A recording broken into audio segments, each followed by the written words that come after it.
Good evening, everyone. Good evening and welcome to the Merrillville Town Council meeting for today, Tuesday, March 25th at 6:30 p.m. Please stand for our Pledge of Allegiance and then remain standing for our invocation. I pledge allegiance to the flag of the United States of America and to the republic for which it stands, one nation, under God, indivisible, with liberty and justice for all. Let's pray. Almighty God, our Father, we come before you tonight with humble hearts, seeking wisdom and knowledge and guidance that can come from you, only you, Father. We pray for your grace and wisdom upon those who lead this meeting tonight, that you would grant them the wisdom and the leadership skills and abilities to help guide this community. Yes. Father, we thank you for the protection you have offered to this community and that you have given. So many instances, Father, where we can see your hand providing protection. We thank you for those who serve, those who risk their lives every day to protect us. So now, Father, we humbly bow in your presence, again seeking wisdom and guidance in all things. To you who is ruler and King Almighty, in the name of Jesus, amen. Amen. Amen. Please remain standing for a moment of silence.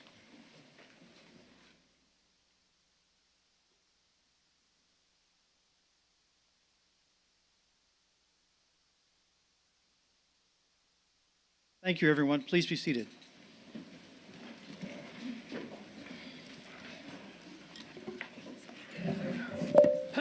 Mr. January, would you please call the roll of the council? Yes, Mr. President. Vice President Neal. Here. Councilwoman Haynes Edwards. Present. Councilwoman Chandler Felton. Present. Councilwoman Uselak. Present. Councilman Pettit. Here. Councilwoman Hardaway. Here. President Bella. Here. 7 present. 7 present. Thank you. Moving on to petitions, communications, acknowledgements, and remonstrations. We have the Employee of the Month program for tonight, for March. Mr. Griffin. Mr. King. Vice President, members of the council, Mr. January, thank you.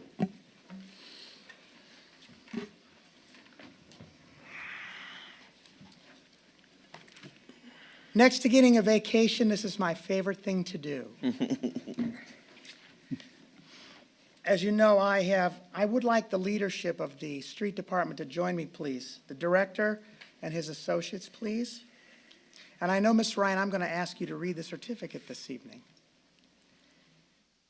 I want to frame this a little bit. Firstly, honoring the people who really deliver the service for us and do the work. In the language of my faith tradition, if you'll forbear me, please, is remembering that a laborer is worthy of their hire. Mm-hmm.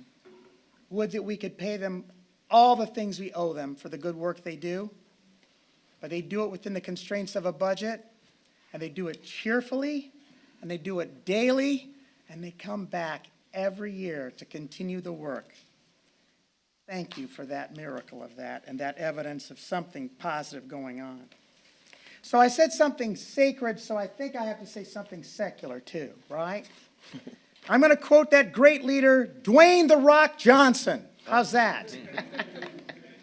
He said that success is always not just about greatness, although we think you're pretty great. It's about concerning and dedicating yourself every day to detail with such consistency that the work will eventually always lead to success, and greatness will take care of itself.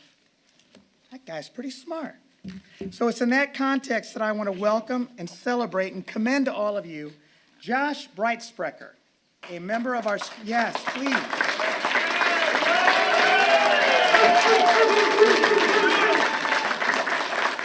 Mr. Breitsprecher, please come and join us. And I'm going to ask Tracy Ryan, part of the supervisory staff of streets, to read the certificate, please. Okay, Josh Breitsprecher. Sorry. I'm working on it. Has been with the street department since November of 2021. With his strong work ethic and attention to detail, he has become one of our best and brightest employees. Josh has gained the trust and respect of our senior staff members and has become a mentor for our newest employees. He continues to grow every day and will become a future leader in the street department. Thank you, Josh.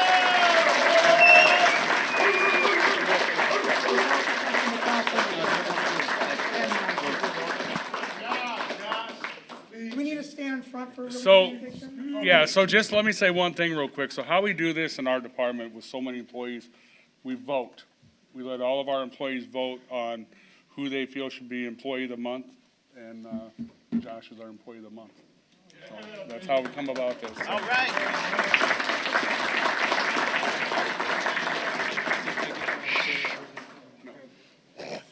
Please, let's.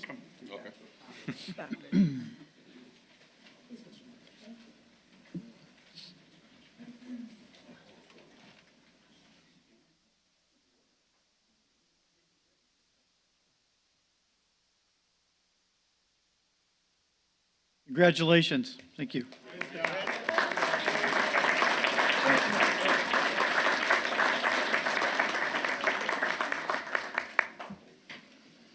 Our next item is a letter of interest from a representative for the Metropolitan Board of Police Commissioners from Murphy Law Firm. This correspondence shall serve to confirm the undersigned's interest in representing the Town Board of Metropolitan Police Commission of the Town of Merrillville as its attorney, as well as my willingness to attend regular and special meetings of the Town Board of Metropolitan Police Commission. For legal services rendered, I propose an hourly rate of $200 per hour, plus any ordinary and necessary out-of-pocket expenses incurred upon submission of written documentation. Thank you for the opportunity. This was a request we got from our police commission asking us to appoint this attorney who has a wealth of knowledge in police commission and police merit board items. Is there a motion from the board? So moved. Motion by Mrs. Uzelak, Second. second by Counselor Neal, for approval of appointing Murphy Law Firm to represent the Police Commission on all legal matters. Open for discussion. Hearing none. All in favor signify by saying aye. Aye. Opposed? The motion carries. Thank you all. Moving on tonight to the public hearings. Mr. Svetnov. Yes, Mr. President. At this time, the proofs of publication have been reviewed. Everything's in order under Indiana law, and we should proceed on this public hearing matter. Is that for both of them listed, Joe? Let's do one at a time. So we'll do 2508 first, Oh, okay. and then we'll So open up for public hearing now on this particular resolution, 25-08. It is an additional appropriation of funds. Is there any public comment on this ordinance? Seeing none, this will be taken up later on the agenda as it's listed. Resolution 25-17, Mr. Svetnov. Again, we reviewed the proofs of publication. They appear to be in order, and at this time, the public hearing is necessary to complete. Very good. Before the public hearing, though, we do want to read opening remarks for the Community Development Block Grant Program. Each spring, the Lake County Community Economic Development Department applies to the U.S. Department of Housing and Urban Development for new funding through the Community Development Block Grant Program. One of the applicant requirements is to hold public hearings in the communities where CDBG funding is allocated in order to obtain input from local residents on the proposed uses of the new funding. For fiscal year 2025, is that correct, Michael? Yes. It should say 2025, not 2051. Thank you. The Town of Merrillville CDBG allocation is approximately $151,150. The most common use for these funds is for infrastructure, including street reconstruction, sanitary sewers, water line extensions, storm drainage improvements, sidewalks, and projects to remove architectural barriers like handicapped access, such as curb cuts and wheelchair ramps. CDBG funds may also be used to eliminate slums and blight through demolition or unsafe buildings or other clearance activities. CDBG funding infrastructure projects may only be done in areas where the neighborhood is at least 42% low to moderate income, according to HUD guidelines. In most cases, an income survey must be done to qualify the area of funding eligibility. The income information taken by the survey is strictly confidential and is used solely for the purpose of determining the area's eligibility for CDBG funding. Handicapped access projects and demolition may be done anywhere in a community without the need for area income determinations. The public hearing is just the start of an application process for Lake County. There are a series of legal advertisements and comment periods that take place during the summer prior to final grant approval from HUD in late August. New CDBG funding is released to the county and its entitlement communities on or around September 1st and needs to be expended by June 15th of the following year. I will now open it up for public comment in regards to the use of CDBG funding.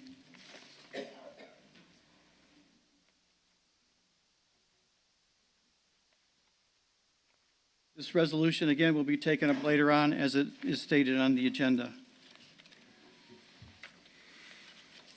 Moving on to the consent agenda tonight, we had the accounts payable register voucher approval of March 25th, the approval of town council meeting minutes of March 11th, the approval of council affairs meeting minutes for March 18th, and the contract approval for the BFS letter from town engineer Steve King.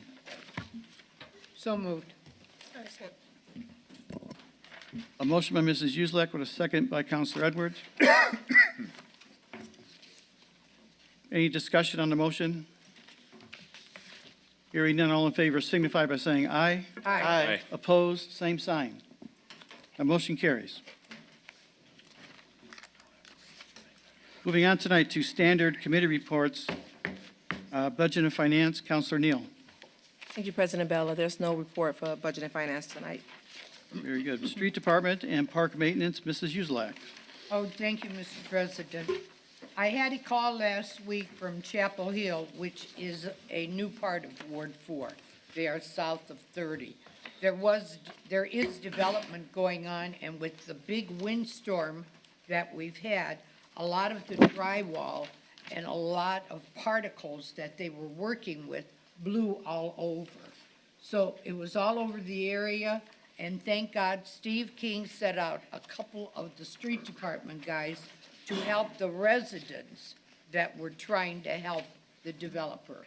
But anyway, that is all cleared up in Chapel Hill.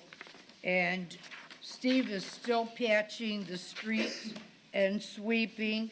And let me see what else. Oh, the leaf pickup will be around April the 14th. So that'll be next month, so get your leaves ready. And Steve and his crew are still doing the park maintenance. That's the local parks, sweeping and cleaning and picking up the garbage and whatever. So that's my report. Thank you, Mr. President. Thank you, Mrs. Uselak. So Steve, the leaf pickup, it's just one time through the town, is that right, to let residents get leaves out that weren't taken care of last fall? That's correct. Okay, very good. Moving on tonight to council affairs, Councilor Pettit. Mr. President, we had a council affairs meeting Wednesday and Friday. There are several first reading ordinances that are on the agenda that will be taken up later on. Thank you. Personnel policy and employee benefits, Councilor Hardaway. Thank you, Mr. President. We do have a current opening for building maintenance assistant at the community center. It is posted on the Merrillville.in.gov website as well as Indeed.com. So if you know someone who is qualified, please look at the job description in detail. And if you know someone that meets the qualifications, please have them fill out an application. That is all I have for that report. Thank you. Environmental affairs, Councilor Uselak. Oh, I have no report on that as of now. Okay. Thank you. Public safety, Ms. Hardaway. For my report, we are coming up on contract negotiations, and so we will hold a meeting with all council members, and it's an executive session, so that will be tomorrow. And that ends my report. Thank you. Elections, public relations, and town beautifications. Vice President Neal. Thank you, President Bella. We're getting ready to prepare to get all of our spring flowers. And Steve, if you don't mind giving us an update on how everything is going with that greenhouse and our plants. So we had a greenhouse installed. They finished it up actually this morning, the installers. We've got, currently in the Mo's building, we've got almost 2,000 plants growing. We started them, I don't know, a month and a half ago or so, and every time I go in that building, I'm just amazed at the progress we've made. So we'll start planting them pretty soon. The baskets have been ordered. Pretty sure the hanging baskets have been ordered. We're also repairing planters that have been damaged by vehicles. Hopefully Hubinger's out there this week to take care of the latest mess out there, and we can get that going. But we're ready to go. Thank you, Steve. That's all for the town beautification, President Bella. Thank you. Economic Development, Mr. Pettit. No report. Utility Liaison, No report, President Bella. Parks, Recreation, and Dean and Barbara White Community Center, Mr. Pettit. Yes, Mr. President, we have our standing committee, Michael, meeting at 5 o'clock on Thursday, correct? That is correct, Counselor Pettit. Okay, Jerry, you and I will handle that. Two of the items, we received an email about a Merrillville Garden Club at Rosenbaum Park, and we also need to discuss the sponsorships at the Dean and Barbara White Community Center. Is that it, Sean? Yep. Moving on tonight to special committees, abandoned and blighted properties. Counselor Haynes Edwards. Thank you, Mr. President. I have no report at this time. Special town projects, Counselor Neal. Thank you, President Bella. We currently have going in conjunction with Ross Township for our Easter activities. So there will be an Easter Bunny Blast at Hidden Lake Park on April the 12th from 11 to 1 o'clock. They'll have bike giveaways, pictures with the Easter Bunny, candy dash, horse rides, and face painting. And we also have already started working on our Juneteenth and 4th of July, so you'll probably see that information coming out soon. We are starting early to get sign-ups for the 4th of July parade. Oh, I'm sorry. We are also looking for bike donations because we're having a bike giveaway at the Easter Bunny Blast. So if you have any brand-new bikes, or if you know of an organization that would like to donate some brand-new bikes, please reach out to the council and let us know. And that's all. Thank you. Semi-Quincentennial Committee, Counselor Shi. Thank you, Mr. President. I have no report at this time. Thank you. Moving on tonight to Department and Commission reports. Northern Indiana Regional Planning Commission, Ms. Hardaway. No report, Mr. President. Lake County Solid Waste Management District, Mrs. Neal. Thank you, President Bella. I attended the meeting on March the 20th at the Lake County Solid Waste. They are now getting their summer programs up and started. They're encouraging parents to go look on their website to sign up for the programs. They have a wide variety of ages, dates, and times. They'll have activities like bowling, what's in water. They're also going to do the edible landfill again, which we heard was really, really nice. Craft with the boat, recycling carnival. So they have a lot of activities that they have planned. Our next meeting is scheduled for May the 15th. And the next date for the household hazardous waste is April the 12th. The first one was just this past week in Crown Point. The one in April is going to be in Munster at the Public Works at 508 Fisher Street. That is the only location where they will not have paper shredding. So if you go look on the website, you will see they have the dates for the entire year, but that is the only location for the year that they're not going to have paper recycling.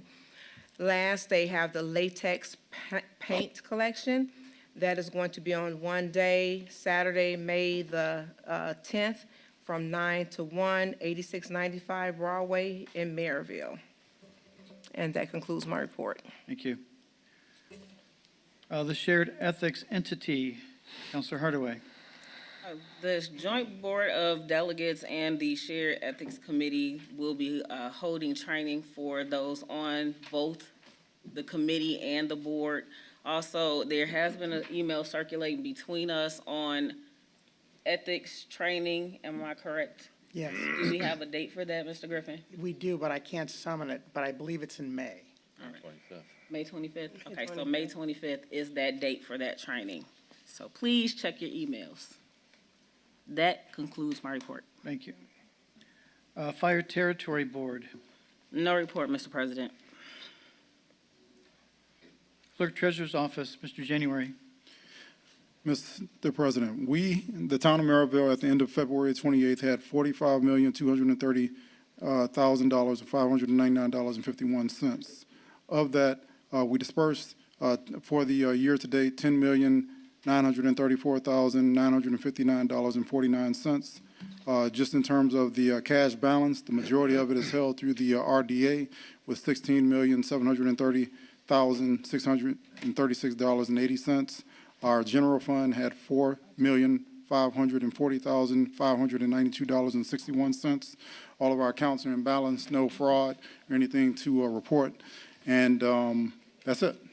Okay, thank you. Moving on tonight to department managers, or directors, excuse me. Jerry, Parks and Recreation. Thank you, Mr. President. Our Parks Master Plan final public community meeting is April 3rd at 6 p.m. at the Dean and Barbara White Community Center. I also wanted to highlight some programs that we're introducing starting next month. We have dance classes for adult and youth participants, as well as yoga classes for adult and youth participants.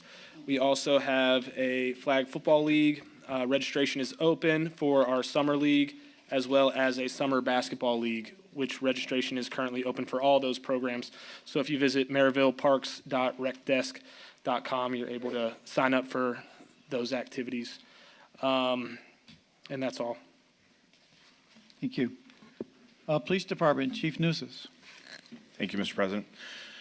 I don't have any numbers to report, as I reported my January and February numbers last meeting, and we're still in March, so I'll have those numbers hopefully by the next meeting.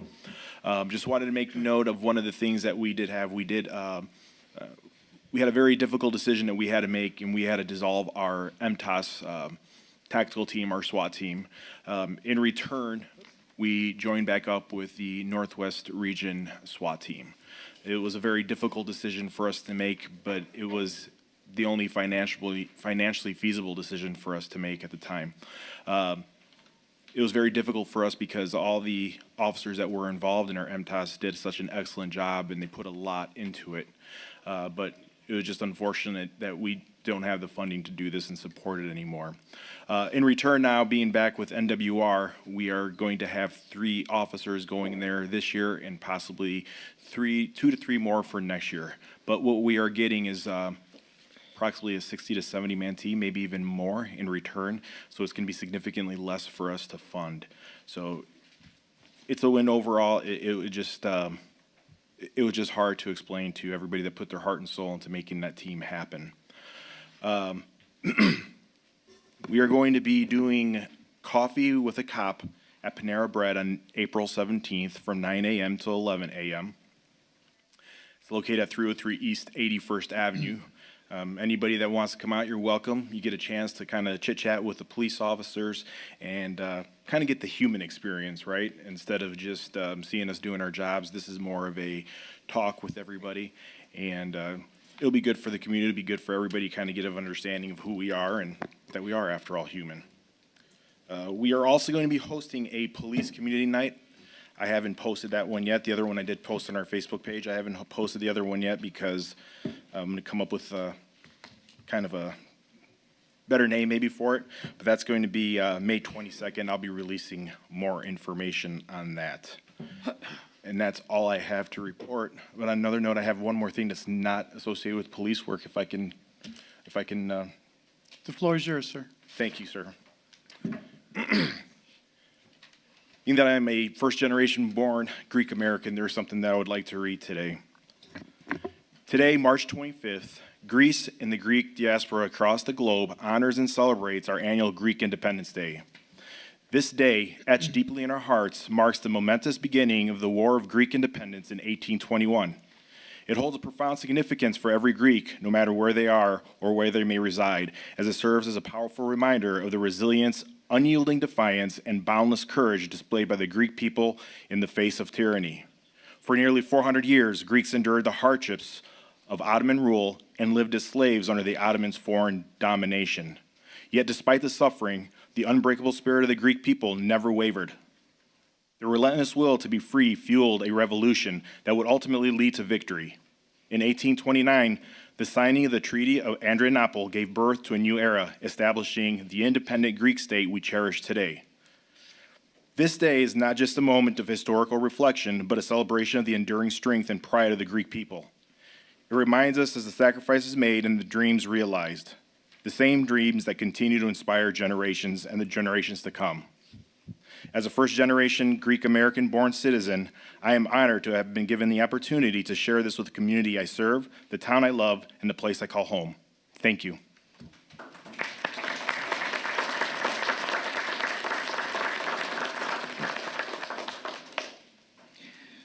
Planning and Building Department, Ms. Sheila Shine.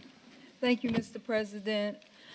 In the Planning and Buildings Department, ongoing struggle to get rid of paper, I am pleased to announce that Bitco Software has provided us unlimited storage. So therefore, we'll be able to scan and store every permit that we get in, and once the permit is closed out, it can be shredded. Also, the bigger projects can come in on a drive, and we can put that permit in, and we can load those plans right up into the permit. So, Mr. President, we will be having little to no paper storage in the Planning and Building Department. That's it. That's a long-standing issue with Ms. Shine and myself. Thank you, Sheila. Street Department, Mr. King. Just a couple quick things. The construction projects for 2025 have started. Our contractors working in the Broadfield subdivision right now as we speak. Also, we will be having a pre-construction meeting for our community crossings projects, which is going to begin here shortly. I already mentioned the greenhouse, and the speed humps will start being installed sometime next week. They'll start installing. Steve, if you wouldn't mind, I've gotten a few calls about a lot of location flags being around in neighborhoods. They're very pretty, but residents want to know what they're there for and what's going on, and I also see some curb cuts happening. Could you update us, please? So the locates are for the construction project. We're doing some curb removal, some sidewalk removal and replacement, which requires utility locates. Residents have received notification from the contractor, so everybody should be aware of what's going on. If anybody gets a call that they didn't get notified, let me know, and I'll make sure it happens. Mr. President, to Steve. Steve, when you talk about the construction that's going on in Broadfield, that is our list from last year that the seven of us, we did the bond issue for the ones and twos, right? Yes. Okay. Yeah, this is the first phase of that, yes. This is the first phase. There's still a second part to that list. That list was 6 million. There's another 6 million that the seven of us, we have to address. Right. Yeah, we had a total of the worst rated streets in the town. We had a total estimate of $12 million. Right now, we're in the process of doing the first 6 million. Did they do work last fall, though? A little bit, yes. They did some work last fall, some paving work last fall. Okay. But the majority of it's going to happen now. Okay. Steve, would you mind, I'm sorry, again, explaining what ones and twos mean? We throw it around because we know, but we have a lot of residents here. It'd be good education. So our roads are rated by a PASER system. It's called. Every municipality in the state uses this to rate the roads. The ones and twos are the lowest rated roads in the town. We embarked on doing the ones and twos probably a couple years ago now. We did the first set of 1s and 2s, lowest rated roads, and now we're in the second batch now. Very good, thank you. Moving on to the town manager, Mr. Griffin. Mr. President, members of the council, you should have received before the meeting a copy of the second of the 2 reports you received from our office prepared by Ms. Rosas. This is the one that's a compilation of the staff report that our municipal code requires. Unless you have a specific question for me, I do believe it speaks for itself. Thank you, Mr. Griffin. Thank you, Mr. President. Moving on tonight to general orders, we have first reading ordinances, ordinance 25-06. It's an ordinance that adjusting the fees and charges, repealing all other ordinances and conflicts, and these are about the fees for the building and planning department. Motion to approve, Mr. President. Second. Motion by Mr. Pettit, second by Mrs. Uselak for approval of 25-06. It's my understanding, Ms. Shine, that we haven't changed any permit fees in the planning and building department in a number of years. Could you please update us on that? So yes, the building department has never changed the fees. What they would do is they would update, if they gave the inspectors a raise, they would update the inspection fees, but the fees haven't been changed since 2008. So I think in 2025 that it would be a good time for us to adjust our fees. Very Thank you, Mr. President. Thank you. Any other questions or comments on the motion from the council? Anything else to add, Mr. Griffin? No? Hearing no other comments, Mr. January, roll call, please. Yes. Vice President Neal. Yes. Councilwoman Haynes Edwards. Aye. Councilwoman Chandler Felton. Aye. Councilwoman Uselak. Yes. Councilman Pettit. Yes. Councilwoman Hardaway. Aye. President Bella. Aye. 7 in favor. 7 in favor, motion carries. Moving on tonight to ordinance 25-07. It is a ordinance to further amend the Merrillville Municipal Code to include the payment in advance of board or commission allowance law as currently in force as ordinance number 21-09. This ordinance will amend and clarify the existing terms relative to the Parks and Recreations Department. So moved. Second. Motion by Mrs. Uselak. The chair will recognize Mrs. Neal for a second. Questions or comments on the motion? Mr. Griffin, anything to add? Mr. President, as you know, that the council took steps to update this language earlier in the year, for which I'm grateful. During the course of meeting and onboarding our new director, along with our recreation coordinator, there was discussion, frankly, about the timeliness of paying contract workers that support the work of our programming.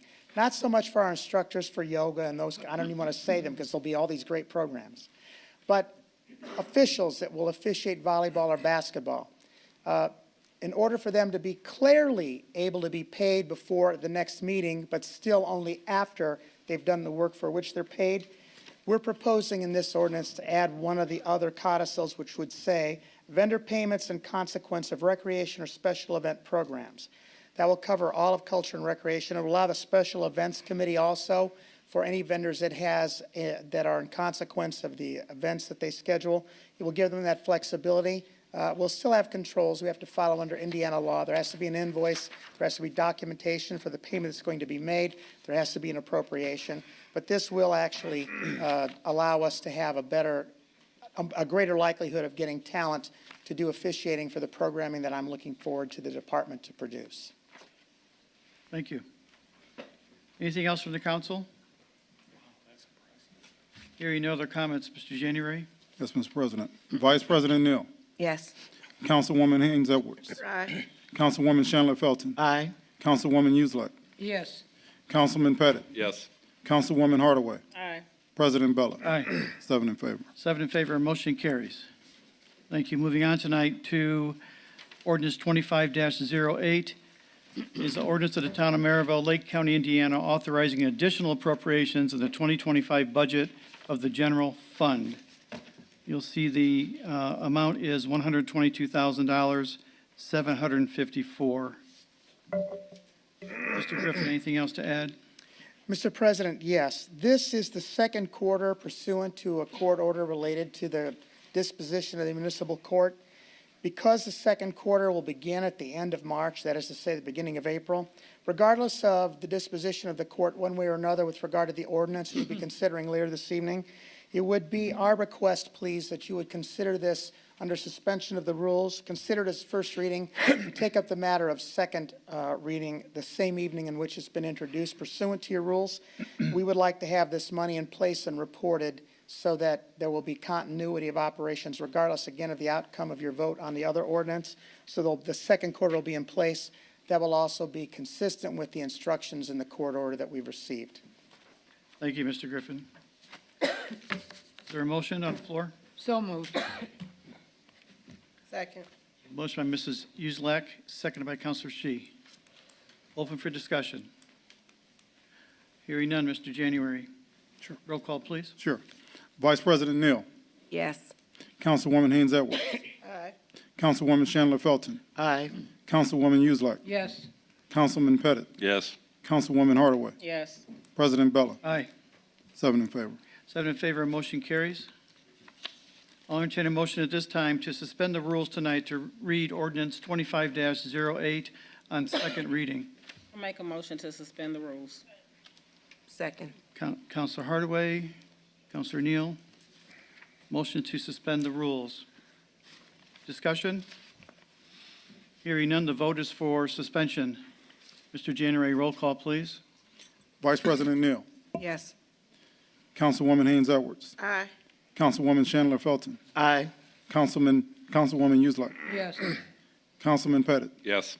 Councilwoman Hardaway, Yes. President Bella, Aye. 7 in favor. 7 in favor. The motion carries.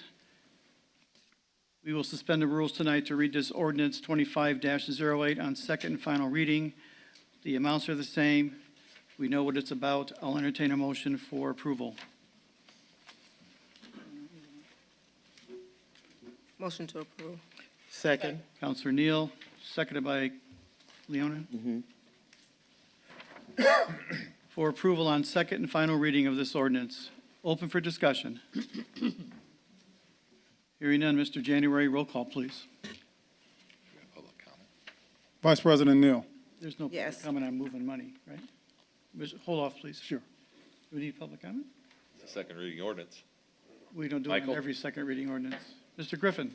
Mr. President, I have looked to see whether or not there was any provision in your code that's in the code. There may be an ordinance around, but after conferring with the town attorney today, it has been your practice from time to time for second reading ordinances of great pith and nature to be allowed to have comment. So if the council doesn't object, it would not be out of order.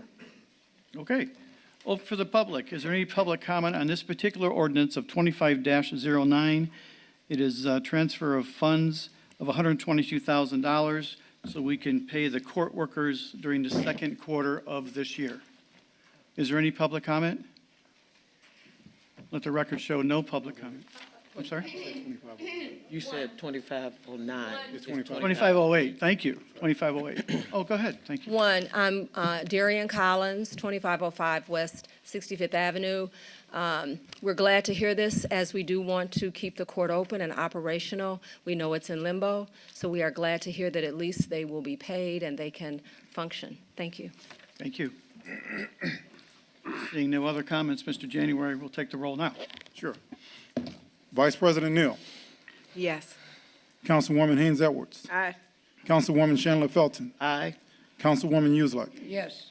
Councilman Pettit, Yes. Councilwoman Hardaway, Yes. President Bella, Aye. 7 in favor. 7 in favor, motion carries. I thank the council. Thank you, sir. And thank you for the corrections. Moving on tonight to ordinance 25-09. It is a ordinance to amend the Merrillville Municipal Code to reestablish the federal and the local forfeiture and seized asset funds. Mr. Griffin. Mr. President, members of the council, thank you. I did keep the Council Affairs Committee busy last time. We had a lot for them to consider. This is a housekeeping matter. Currently, our code provides for a property forfeiture fund, and it's been used much like a federal forfeiture fund. However, we needed a local forfeiture fund, and presently, in order not to have it be nowhere, local forfeitures are also deposited to the credit of this fund, but it's the position of the State Board of Accounts that the federal forfeiture is treated like a grant. We can't have that commingled anymore. This will clean up all of that if you will adopt it. It will create the two discrete funds for the purposes that the law requires of these. It will also have a protocol at the end in order to how and which we take the money from the current fund and dispatch it to the two new funds. There's also continuity of liability and resources for both funds in the transition. And this is just a housekeeping matter that we hope the council will dispatch with its goodwill and favor. Thank you. Is there a motion from the council? So moved. Second. Motion by Mrs. Uselak, second by Counselor Shi. For approval of ordinance 25-09. Questions or comments?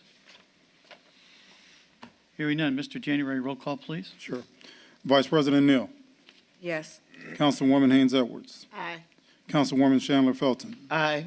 Councilwoman Uselak, Yes. Councilman Pettit, Yes. Councilwoman Hardaway, Yes. President Bella. Aye. 7 in favor. 7 in favor, the motion then carries. Thank you. Moving on tonight to ordinance number 25-10. It's an ordinance to amend the terms related to the rainy day fund of the town of Merrillville pursuant to Indiana Code 36-1-8-5.1.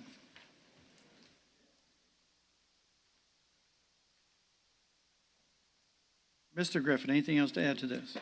Mr. President, yes, the town of Maryville has established a rainy day fund. However, the language in it did need to be updated because of changes in the laws that informed it before, particularly with the income tax fund being changed, eliminating Article 3.5 and creating a new one, Article 3.6. Also, we needed clarification on the purposes for which the money can be spent directly from this fund. This retains the existing purposes for which the unit had and adds also for any lawful purpose of the municipality as part of its usefulness. Other than that, again, it's more of a housekeeping matter than anything else. Thank you. Motion to approve. Second. Second. Motion by Mr. Pettit, second by Counselor Chandler Felton. For approval of ordinance 25-10. Any other discussion? Seeing none, Mr. January, roll call, please. Yes, sir. Vice President Neal, Yes. Councilwoman Haynes Edwards, Aye. Councilwoman Chandler Felton, Aye. Councilwoman Uselak, Yes. Councilman Pettit, Yes. Councilwoman Hardaway, Yes. President Bella. Aye. 7 in favor. 7 in favor, that motion carries. Thank you all. We're getting through them, guys, I promise. Moving on to ordinance 25-11. It's an ordinance amending the Town of Merrillville Municipal Code, converting the office of Town Clerk Treasurer to a separate office or Town Controller. We had discussed this in our workshop. I'll entertain a motion to defer. Motion to defer. Second. Motion by Counselor Hardaway, second by Uselak. Sorry? All three of us. All of us. Everybody. Second by, well, the chair's going to recognize Counselor Uselak. There you go. For the record. Open for discussion. Hearing none, Mr. January, roll call, please. Vice President Neal, Yes. Councilwoman Haynes Edwards, Aye. Councilwoman Chandler Felton, Aye. Councilwoman Uselak, Yes. Councilman Pettit, Yes. Councilwoman Hardaway, Yes. President Bella. Aye. 7 in favor. 7 in favor, motion carries. Moving on tonight to second reading ordinances, we have ordinance 24-17. It's an ordinance repealing town ordinances 19-27B and 22-19 and all corresponding town code sections and ordinances or parts thereof in conflict herewith. Mr. Griffin, that's a mouthful. Mr. President, this is an ordinance that was taken up back in 2024. there was a dispute as to whether or not a 3-3, one abstention vote represented a signal for a tie. In some conventions, it is. There is some case law that suggested otherwise. However, the Lake County courts have ruled that this had to be addressed. At your last meeting, you recorded and reduplicated for the record this 3-3 vote with one abstention, and then the clerk treasurer announced for the record his breaking of the tie in favor of passage under first reading. Pursuant to the rules of our municipality, this requires a second reading. Just to be clear, a vote yes on this would mean that you support restoring the court and repealing the ordinances that I believe, is that not correct? Correct. A yes vote will then restore the court and take over all the former repealing. A no vote would be in favor of not restoring the court. I don't think I have anything more to add. Anything else to add, Gerald? No, not at this time. Do we need to have open comment on this? Yeah, we have. Okay. Chair, I entertain a motion. Is there a motion to approve? Motion to approve.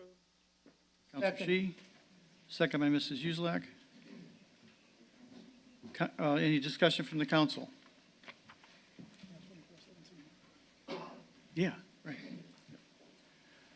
Hearing none, open to the public. Is there any public comment on this ordinance 24-17? Please approach the podium, state your name and address, and we will allow 3 minutes for comment. My name is Shonda Flowers, address 6137 Connecticut Street, Merrillville, Indiana. I am currently the court administrator for the town and for the court. Somehow, there seems to be a misunderstanding that the court's inability to want to sit down with the current council to have conversations about what could have been done through these 5 years in which we've been in litigation. Interesting enough, I can just say personally, with regards to what has been spent in litigation for the attorneys, for which the town has had to pay for our attorneys have exceeded over $250,000 within this 5 years. It's not including what has also happened with regards to the town attorney who has represented you all and what has been paid. Interesting enough, we talk about the town not having monies to be able to figure out, or the court is not making the money. First, we're not in business to make money. That's number one. We're here as a service commodity for the community. The monies that have been wasted in litigation versus conversations in which we've had or could have had to try to figure out what we can do, not just for this town, but for the residents of this town. I was privileged to a conversation or a meeting that took place last night with regards to the court refused to come to the table. I know I personally worked on a presentation to try to give to each and every one of you all with regards to numbers that you had in combats to tying a direct correlation to why monies was not coming through the court as well as the town. And I can recall personally, when I originally tried to give it to Councilwoman Hardaway, you absolutely refused in the hallway.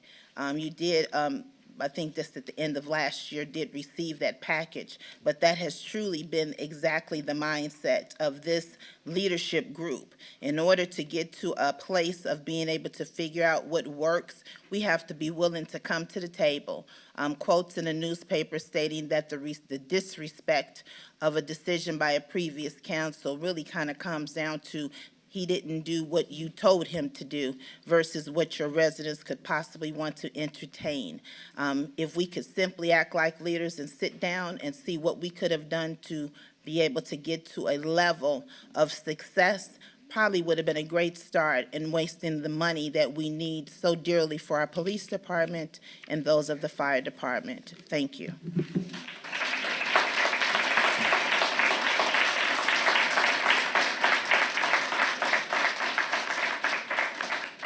Brian Messart, 68th Place. I would like to endorse everything that Shonda just said. The court, a lot of times we're arguing about money and other quantitative things that we can measure, but we often forget about the qualitative things. What the truancy court program, which reduces crime during school hours and also helps families get their kids in school. And when kids are in school, they learn more and they tend to be more productive. That's a qualitative thing, and it's kind of hard to quantify that. That's worth it. There's other things like code enforcement. We have our local court is the end result of the code enforcement process.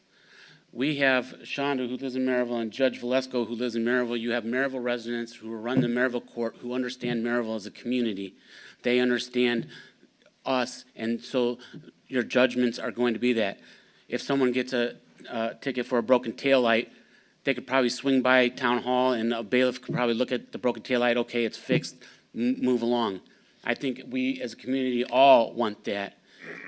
We need to start looking at some of the things. People, we come up here and we scream about a lot of things, splash pads and parks and, this and that, street departments and potholes. But oftentimes we don't talk about the court and what they bring. They bring just as much value as the other departments. And we need to start thinking about that value in a qualitative. It improves our life.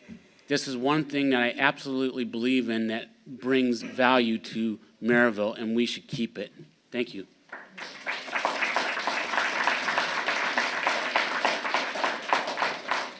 Pablo Payan, 8031 Massachusetts Street.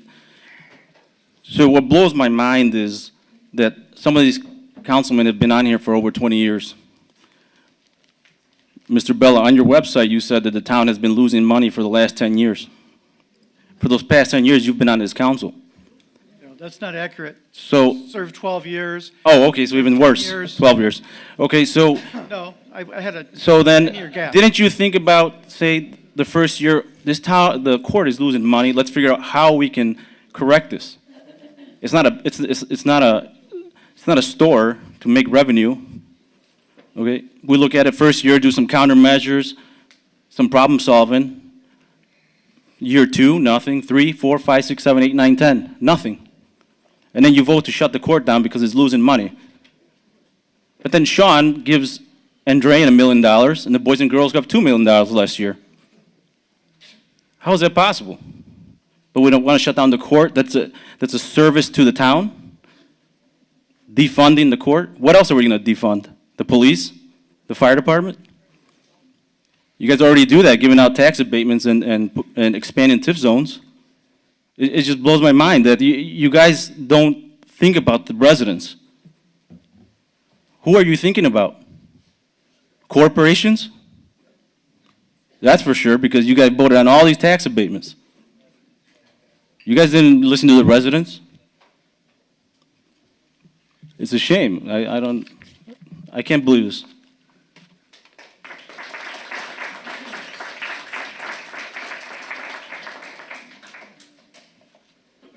Good evening. Stephen Mays, President of the Gary branch of NAACP. It serves all of Lake County with the exception of Hammond. I just want to visit with you. The court's fundamental purpose is to resolve disputes. We have a lot of disputes right here in this room now. And we can't hide up under a rug. It's good for our young people. When young kids start out and they have a problem, it's easy for the parents to come to court here than anywhere else. It's easy for truancy. Merrillville schools want it. Our prosecutor, Bernard Carter, he wants it. Our clerk wants it. It builds better relations with the police. So fundamentally, who are you serving? It's a public service. Serve your residents. I don't mind you spending money for other things, but don't cut back on your court, which is a fundamental service that the town needs. Reevaluate your priorities, make the right decision. Thank you.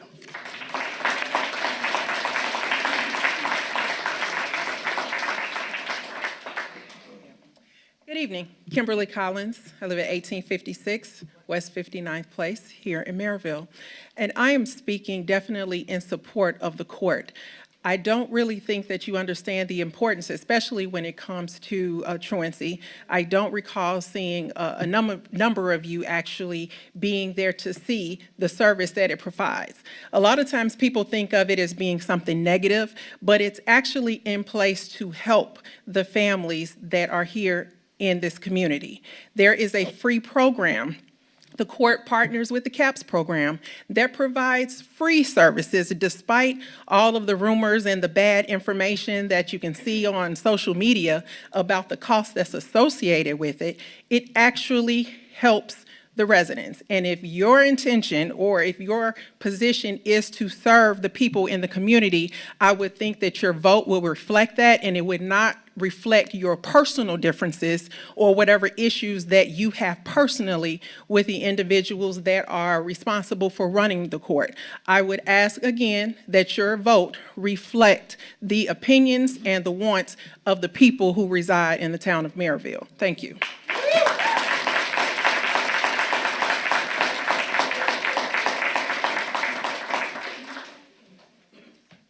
Chris Holst, 800 West 73rd Avenue. Tonight, we have a great opportunity to fix a wrong. We get to do over. We get to reinstore the courts, keep it. It's as valuable a resource as any other resource we have in this town. Steve and his guys do a great job. We know how important he is and the services they provide. The court is no different. We can't put a value on money when it comes to the future of this town. Our children, the residents, we deserve to have a town court that reflects us, that looks out for our best interests. The only thing we need right now, who's going to be that champion and stand up for the town, for the residents, and say, I'm willing to put it on the line. We need this. We can't be without it. Thank you.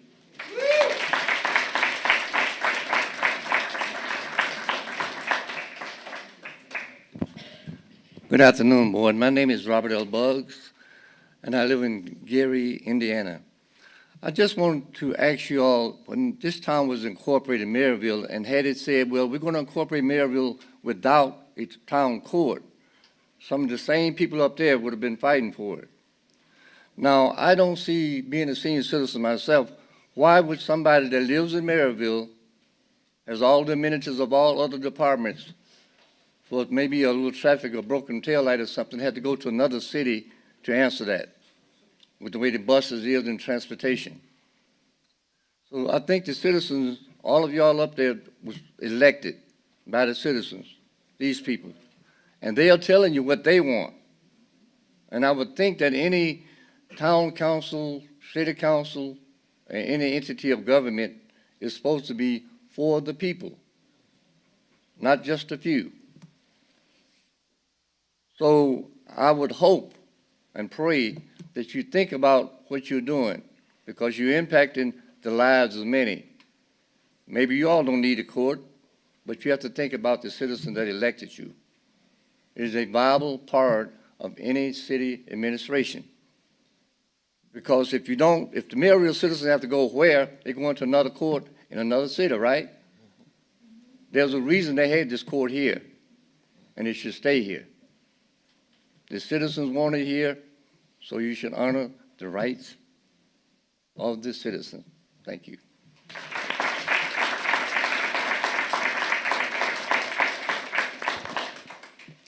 Sabina Miller, 3120 West 75th Place. A few years ago, when I first heard about the proposal to close the courts, and I heard the numbers, it seemed to make sense to me. And I actually thought, yeah, okay, why not, right? The next meeting I went into, I heard several school board members and people, principal, whatever, came forward and started talking about truancy court. That was the first time I actually decided to change my mind, because that's a lot of kids that are being impacted and potentially parents. But I want to take a different spin on this. Now, I was in corporate life most of my life. Now I'm self-employed. Because of the job I have, I happen to go to court quite a bit for some things like code enforcement. I may be in Gary Court or in Hammond Court or in Lake County Superior Court. When I go to court, it usually takes me hours, not only on driving down there, but then waiting my turn, then going through the code enforcement like Gary. It'll typically take me about 3 to 4 hours to get through it, right? So Hammond, always, you have to wait long times before you get through something. So that means that everybody who has to go has to basically take a day off from work to plan to be attending a different court rather than having one that's close nearby. I don't have to travel a half an hour or more to get there, park, get in, whatever, wait my turn. So my appeal is think about how much burden it will actually put on everyone that has to go to a court that's significantly further away and that already has a long waiting list for items that may happen there. So, thank you.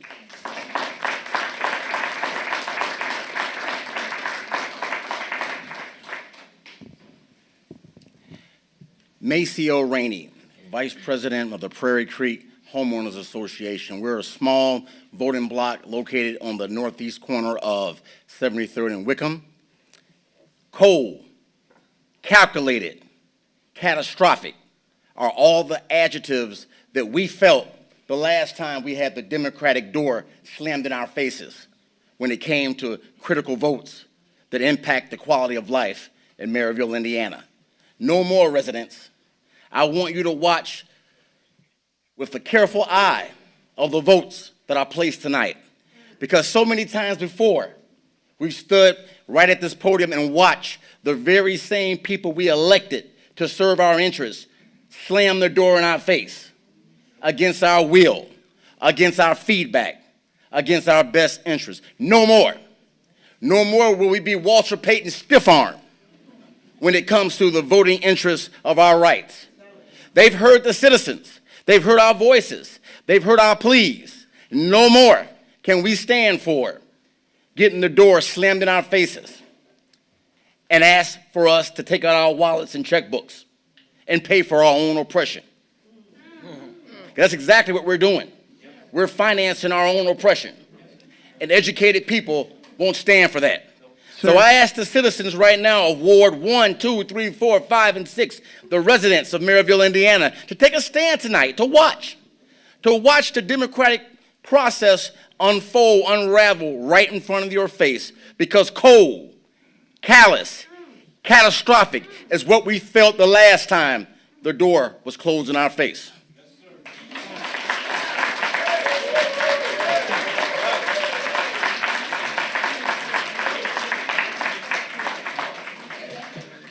I'm not sure I can follow that. My name is Gene Velasco. I am the judge of the Merrillville Town Court, and this has never been about money, okay? I was first selected by the Precinct Committee organization back in December 11th of 2019. The day before, the council voted to shut down the court at the end of 2020. However, we got to March of 2020, and what happened? COVID. And we were shut all the way down to that end of that year. I forced a lawsuit to try to get the decision changed. The court in the Superior Court kept me from accepting any new cases. So from 2000 and the end of 2019 through the end of my first term, I got no new cases, and therefore, if there was any losses, which is not, this is not about losing of money or not, never occurred under my watch, okay? I try to tell the council that we could make this viable, you know, if they let me, but I can't do that without any cases. So this year, for the first time, at the beginning of January, we started getting cases. I think we have either 300 to 400 tickets and ordinance violations already filed, and I think we're nearly 300 or so misdemeanor cases.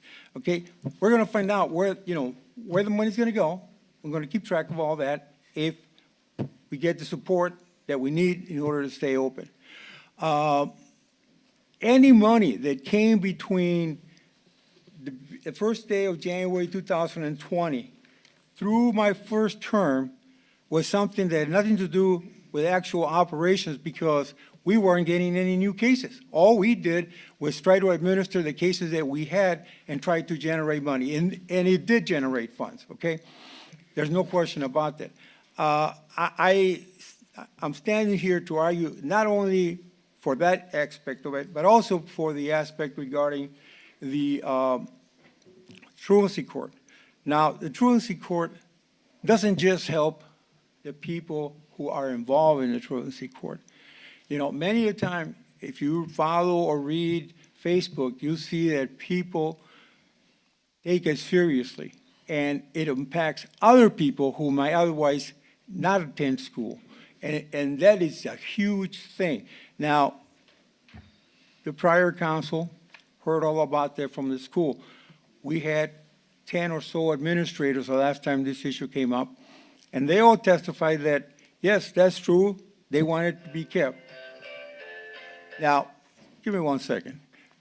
It doesn't matter about the money, you know, the council offered to give money to the schools to operate their own system.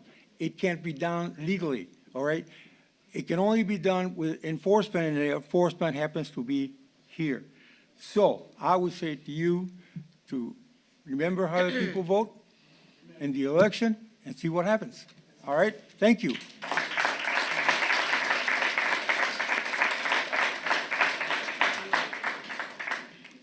Darian Collins, 2505 West 65th Avenue.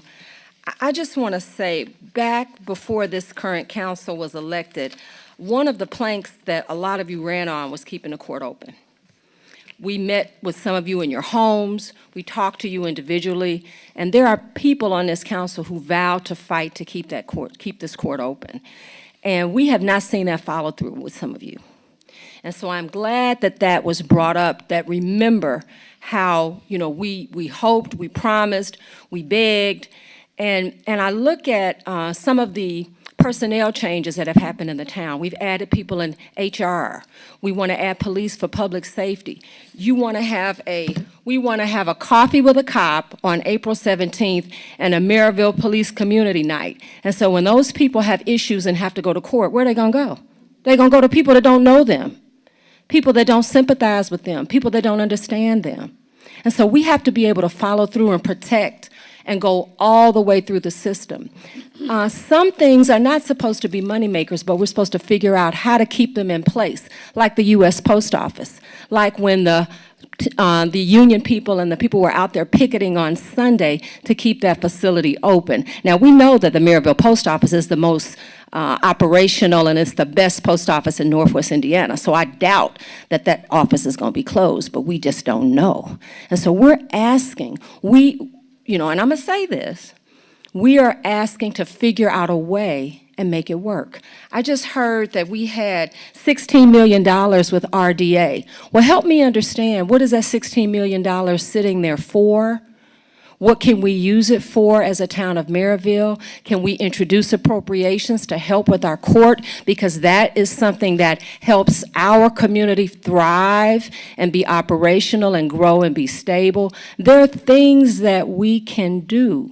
If, you talk about money, people pay for what they want and they find the money to do it.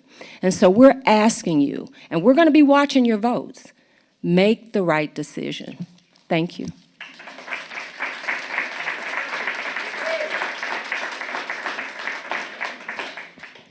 Good evening. My name is Mary Cossey. I'm the first vice president of the Gary branch of the NAACP. As President May says, we represent all of Northwest Indiana with the exception of Hammond. I stand here tonight to ask that you support the continuation of keeping the court open, and that's for many reasons. One reason is that it is a public service opportunity. It is not a for-profit entity. It's not here to make money. It is here to support the community. We talk about the truancy court. There are many kids that may fall victim to the system. They have to go to Crown Point. That's time away for their parents. That's time away. You have officers that may issue traffic tickets or whatnot, that is time that the officers have to go to Crown Point to be there to hear their cases versus being in Merrillville where they can resume their normal activities after they attend court.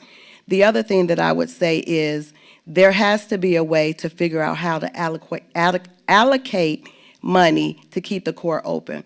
There are ARPA dollars. I don't know if you all have what you have in your ARPA dollars. I heard a budget of $45 million. There are many ways that we can be creative to ensure that the residents keep what is a necessary facility in this town.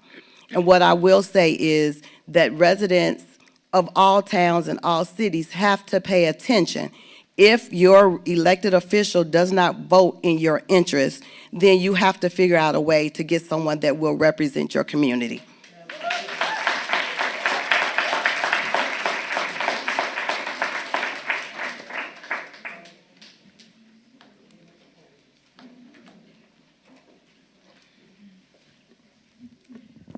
Hello, good evening, councilwomen and councilmen, and my esteemed fellow colleagues.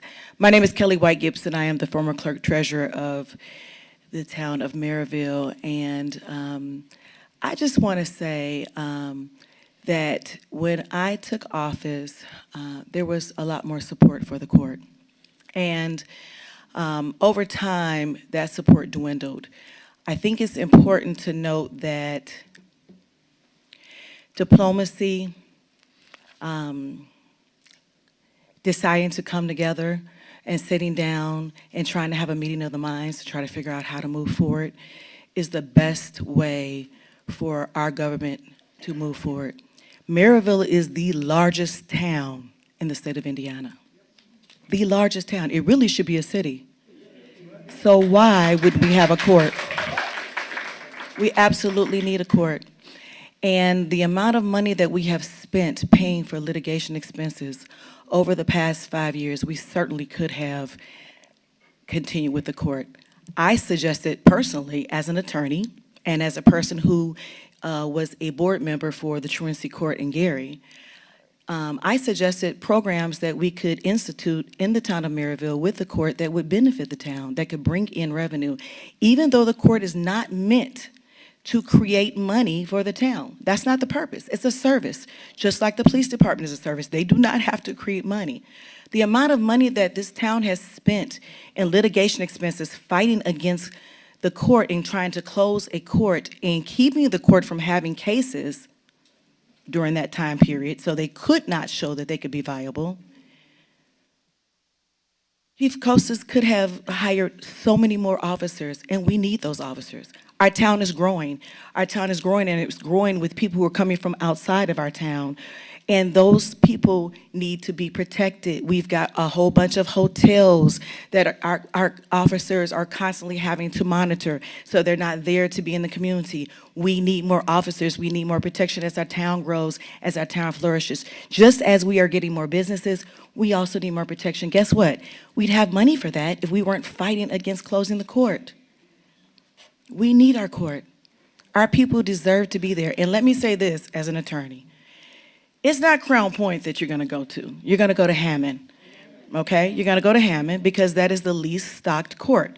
And so there's a system based upon the amount of cases that they have coming in. And so those cases that come from Merrillville are going to be shipped to Hammond. And that's how far you are going to have to drive in order for you to go to court. You're going to have to go all the way over to Russell Street.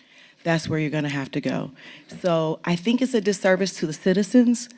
I think that we could work together, all of us could work together to find programs that would be beneficial, not just for the court, not just for our children, which we need the truancy program. It actually works, you guys. And it has to be some teeth in it, because if the parents don't think that anything is going to happen to them, then they won't pay attention, okay? But if they're looking at a judge and the judge says this is what you have to do, then the parents take that seriously because it's working in other communities. But also, even the town could benefit from the court being here by sitting down and thinking about programs in which we can use these blighted houses and all of these other things that are happening, and we can create programs to generate money for the town. Thank you.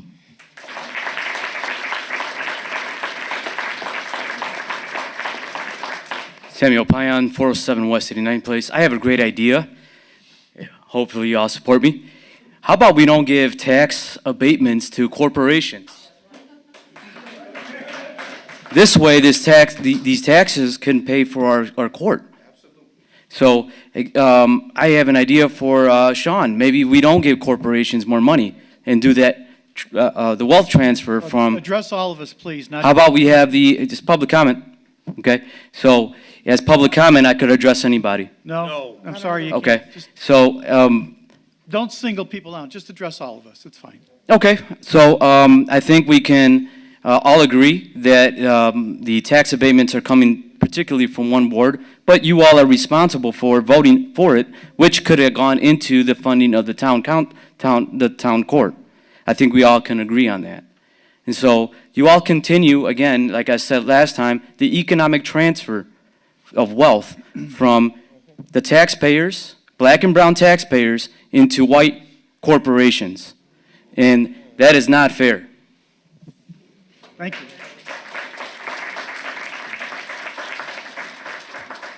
Okay, councilors, entertain a motion. I think you have one. You have a motion, Mr. Oh, we do. Thank you very much. We have a motion. We do. Do you Thank need a guys. second? No, We we're already good. did, Margie. Oh, we did the second. Back to the council. Any other discussion? Okay. Thank you. I would just like to add, as everyone knows, I'm the ex officio, so I don't only have to come into place if there is a tie. And if there is a tie, you know I'm 100% for the court. I believe that it is one of the core functions of the judicial system. Without a court, we basically would have a court and a police force. It would be the people that have the most money that will rule. And it would not be a fair and just society. In the Bible, in Luke, the 18th chapter, when it talked about the parable of the unjust judge, they asked the question at the very end, when Jesus comes back, because there was this lady that was asking for mercy or asking for justice from a judge. And this judge didn't care about God. He didn't fear man. But this lady kept coming saying, grant me justice against my adversary. And she wasn't asking for a favor. She was asking for justice, an unbiased opinion. And then at the very end of this particular chapter, Jesus said, but when he comes back, when he finds faith on earth, and that faith that he was talking about was not people believing, because people are always going to believe in something, whether it's God, Buddha, or whatever. But the question is, are they going to believe that they'll be able to get justice when they go to court? And that's what he was talking about. And I believe that when we operate a court, particularly in the town of Merrillville, for the residents of Merrillville, we'll have more likelihood of getting justice because we'll be electing that judge. And he may be somebody that understands that a kid is not from a perfect background, and he may give him a break that somebody at Lake County or some other place won't give him. So I really support the court, but it's totally up to the counselors.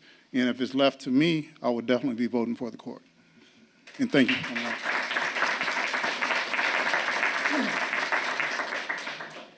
Any other discussion, councils? Hearing none. Mr. January, roll call, please. Vice President Neal.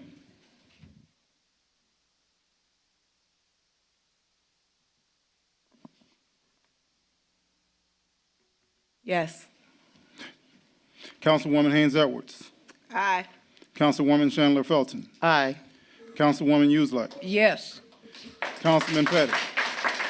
Abstain. Councilwoman Hardaway. Abstain. President Bella. Aye.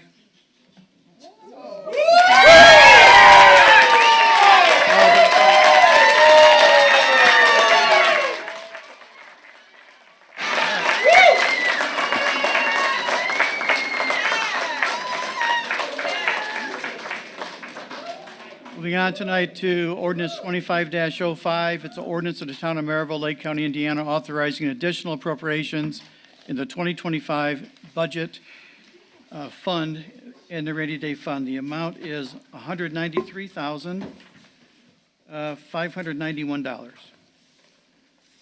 Mr. Griffin, anything to add to this? Mr. President, this is so that we can actually pay for a payloader apparently we've already paid for. Okay. Well, then I guess we better approve this. Motion to approve, Mr. President. I second. That would be me. Okay. All right, Leona, Okay, Leona. open for discussion. It's for Sheila.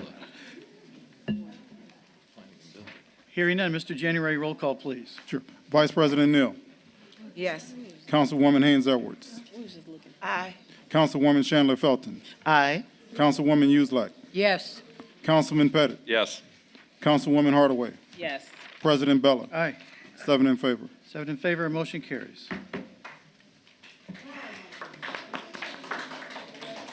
All right, so this is, Moving on tonight to a resolution 25-17. We referenced it earlier in the meeting. It's a resolution authorizing and directing the town manager of the town of Merrillville to submit a project proposal for community development block grant funds for the fiscal year of 2025. Motion to approve. Second. Motion by Mr. Pettit, seconded by Mrs. Uselak for approval of resolution 25-17. Mr. Griffin, has a project been selected yet? Mr. President, I still need to confer with you under the terms of this agreement. We didn't get any public feedback, which I would have welcomed. I have conferred with leadership and staff. We're inclined to recommend that the $151,000 that we're going to receive be used entirely for removal of neglected homes, but under the use of the unsafe building law. thank you, sir. One of the ways that that will help us is that law will allow us eventually to recover the money that we've been given so the grant can continue to serve us. And one of the things that is reported to me constantly by code enforcement and others is that there are several homes that this would be helpful for us to have these resources to be able to remove from their locations. That is what our recommendation will be unless there is something that comes forward from the policymakers. Mr. President, to Steve, I do have one question, Mr. Pettit. Steve. Have we done, in the past, we've done ADA. We've done handicap ramps on sidewalk replacement where there are bad sections. Correct. Where are we at with that whole program?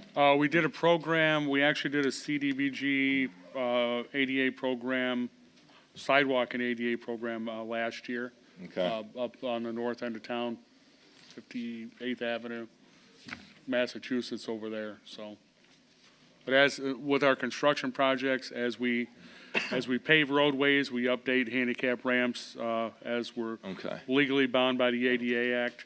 So we update them every. All right, that'll take care of it as we do the paving. Yeah. Any other discussion? Hearing none, this is a simple resolution. A voice vote is adequate. All in favor signify by saying aye. Aye. Aye. Opposed, same sign. That motion carries. Moving on tonight to Resolution 25-18. What's the council's pleasure on this?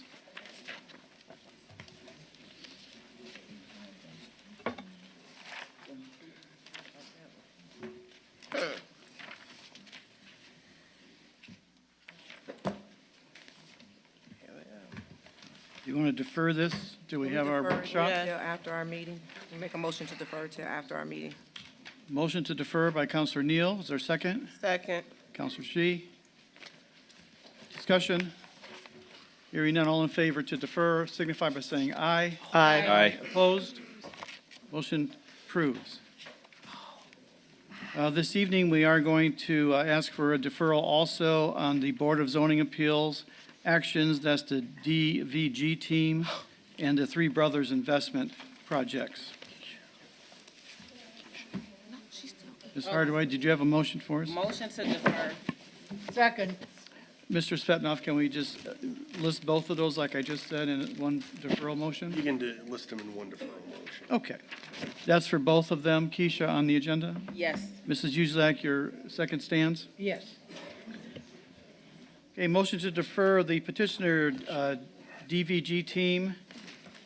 That's a special exception for a car wash on 81st Avenue, and Three Brothers Investment, which is a car wash on 109th in Broadway. Questions or comments on the motion? Mr. President, on the DVG team, Keisha. upon consultation with Mr. Svetnov, when that comes to a vote, I will be abstaining. I have a fiduciary interest with the petitioner. Yep, thank you. You mentioned that in the workshop. Thanks. Joe, just voice vote's okay on this? Just a voice vote. Okay. Just a deferral. All in favor of deferral signify by saying aye. Aye. Opposed? The motion carries. These will be deferred, Sheila, till the next meeting. Thank you, Mr. President. Thank you. Old business, none. New business, none. Public comment, state your name and address for the record, and we allow 3 minutes.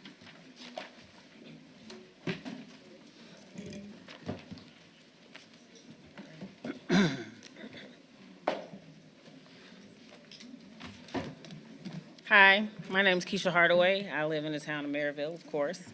So I'm making a statement. So following a town council meeting, the clerk treasurer and I had a brief interaction, and I exercised my freedom of speech to express my disapproval of his behavior.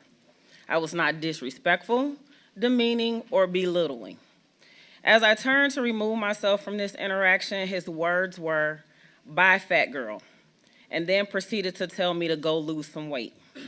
This was said in a mean and hurtful manner, as body shaming in 2025 is unacceptable.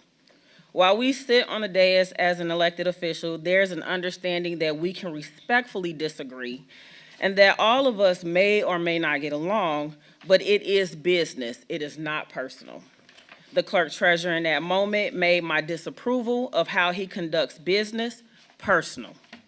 As a plus-size woman, I understand the challenges and sometimes scrutiny we face, but to be insulted in a public place of business by another colleague, I cannot tolerate. I say this, no matter your size, every person has a voice, and no one should have to deal with bully behavior because of their appearance. This should be a bully-free zone. I appreciate and thank you all for taking the time to listen to me today.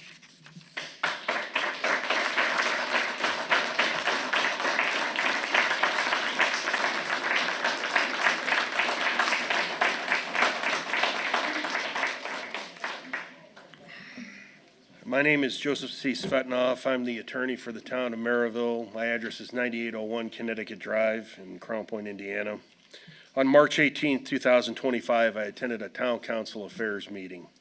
While involved in a discussion concerning the proposed town comptroller ordinance, the clerk treasurer, Mr. Eric January, in a rude and insolent manner, insulted me by saying, "I'm talking, fat guy."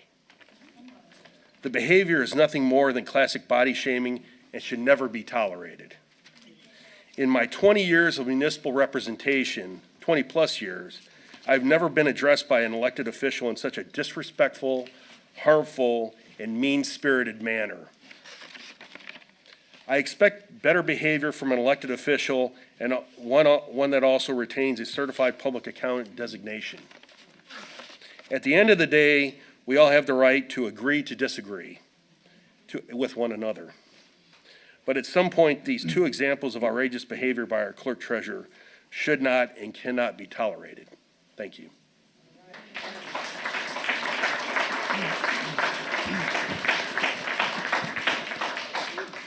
I'm short, so I gotta lower the mic.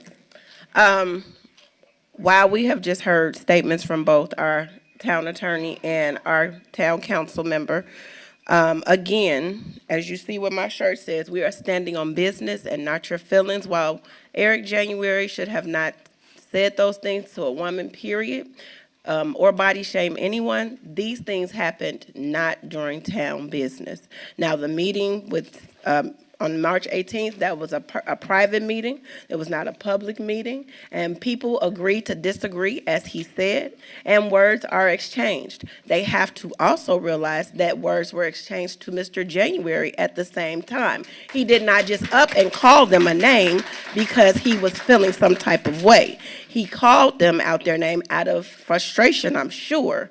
But again, we have plenty other business to take care of and not running around talking about our personal feelings because, again, we are adults. Things happen, conversations take place, and it happened after business hours. So I ask that you have any personal issues, you handle it like an adult, one-on-one, or we hassle it out behind closed doors and not bring our dirty laundry to company for all to see. We should be standing together as one. That is my statement.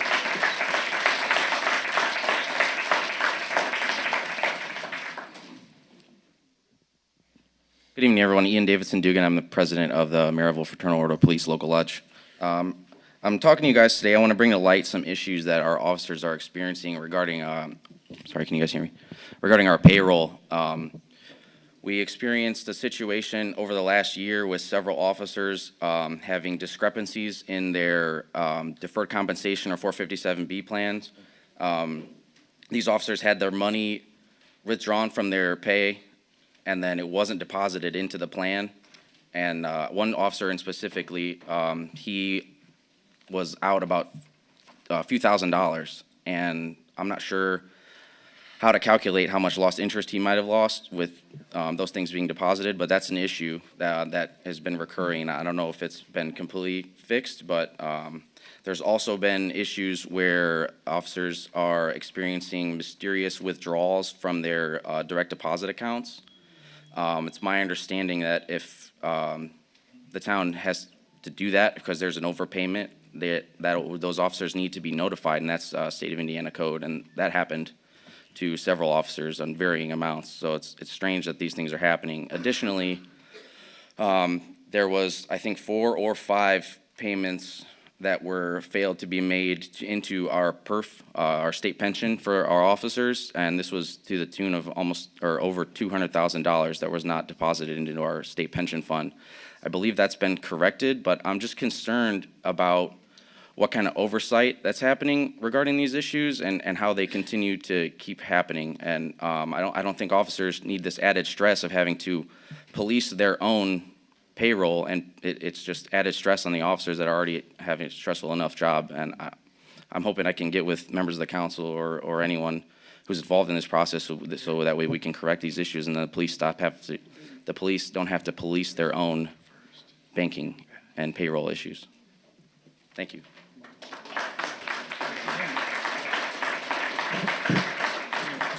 My name is Scott Molchan, with the president of the local 5489 Merrillville Fire Department local union. Tonight, we're just kind of doing the same issues along with PD, with the pension as well, being not deposited correctly. And we just want to be assured from the council and everybody that this is not going to continue to happen no matter what the circumstances, how they go about doing this. We don't need, like PD, we don't need the additional stress. We want to know when we go to retire, we're going to have the funds in our account and there's not going to be any issues. So just want to make sure everybody's aware of these and it's going to be handled and taken care of and not happen again. Thank you.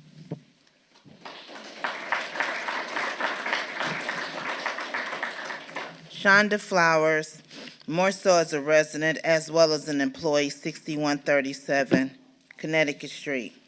I am a plus-size woman.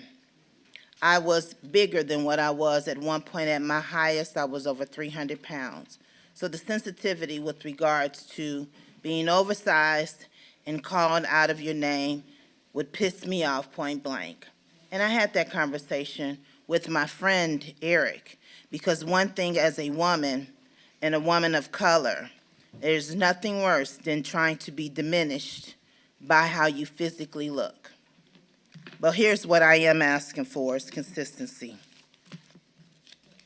May 16th of 2024, let me go back a little further. April 29th, 2022, I know this day very carefully because it was one of the worst surgeries that I had. On that day, my employee was called court bitch by the town manager. Emails went through as far as May 18th, and them simply trying to reprimand and hold that town manager accountable. And I have all of the emails that have gone back that they thought that this was personal. It absolutely was, because she was a subordinate. She is here tonight. She had only been working for the town for a little bit over a year, when actually the person he probably wanted to call a bitch would have been me, but because myself and Judge was not here, the inconsistencies and how fast that happened in comparison to this matter being addressed 2 weeks later. When it came down to other issues that have happened in our office, when it came to addressing, no disrespect, but let's just talk about blackface. The time frame in which the matter was resolved took months. It took social presence, and it wasn't until it was actually on CBS News where they ran a story on March 1st, 2021, to then and only then get the council, not this council, but the previous, and some of which were on that council. What was upsetting at that time was you would think that this picture by itself of a council person who had that seat, who sat here and had blackface picture and thought that this picture was funny, but it took a long time for it to even get to a vote for him to be censored, and he was not. He voluntarily stepped down out of the committee. The council did not hold him accountable to something that was deplorable, not just to the employees of the town of Merrillville, but to its residents, because we are a majority town that consists of colored people. And yet, let me just say, according to the Mayo Clinic, with regards to weight, every time I go to the doctor, they call me mortally obese. I am fighting every day to get my weight under control. I have had 7 major surgeries within the last 5 years in an effort to get my weight and my health under control. I am amazed, but I'm not surprised, because, Councilwoman, I agree, no one should be called out of their name, period. But the problem that I have is the inconsistency in which one matter is handled and one is not. Before my minutes end up, let me just say this, and this is with all due respect. Had there been a woman in HR that would have been called a court bitch, that matter would have been resolved quicker. Had there been a young woman who worked in the community center, who had a family member that sits at a council, been called a community bitch, that would have been resolved quicker. But my employee in an office for which was in litigation, we felt was retaliatory because it was not handled in an appropriate manner. So when you say you respect your employees, respect us all. I don't not anyway support Mr. January calling anyone out of their name, because I think we are all professionals. But I will say this, it starts at the top. And unfortunately, for the past few years, this council has been inappropriate in how you have conducted yourselves in personal meetings and how it has come over into this particular meeting. We all need to do better. And it starts with us all looking in the mirror and being accountable to behaviors you know have happened, Finish up, even when Tony, my please. friend Councilman Leonard White was called stupid. You all need to all do better. Thank you.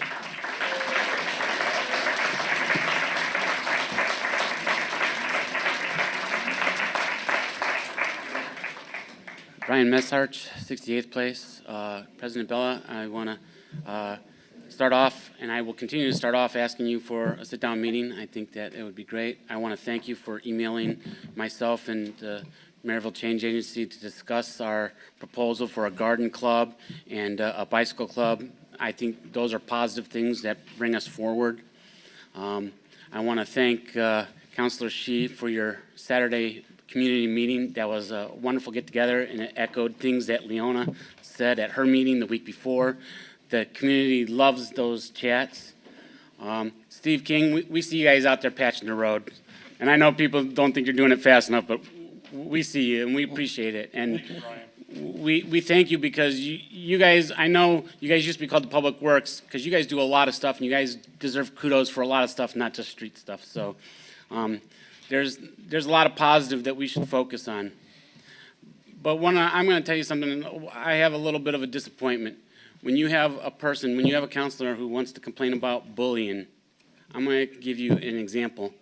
I walked into Ms. Hardaway's community meeting, and I was almost asked to leave because I'm not a Ward 7 member. Being called out like that, the Indiana Open Door Law actually applies to your meeting, and I was going to be very happy to leave. But throughout the meeting, being told that I can't talk or I can't comment about my community, come on now. My point is, I've seen things, and I tried to read a letter about someone who was concerned about the toxicity. I was cut short. But it leads to a bigger thing, and I'd like to echo what Shonda said. At some point in time, we need to start resolving things a little bit better than we are, because it's a little bit tiring. It's a little bit sad. We can disagree. I've disagreed with Mr. Pettit for a long time, but I don't think I've called him a name, at least not recently. But I'm going to leave the door open a little bit. I'm going to leave the door open a little bit. But the thing of it is we need to do better. And I had a long conversation last week with Councilwoman Neal. And I told her one of the things I most respect about her is we disagree about things, but at least we can have a conversation. That's what I'm looking for. We don't have to agree on everything, but let's have a conversation. So thank you, Ms. Neal, for having the conversation with me. And thank you for those who welcome the community and answer the questions, and even the tough questions. The residents, we appreciate it, so thank you.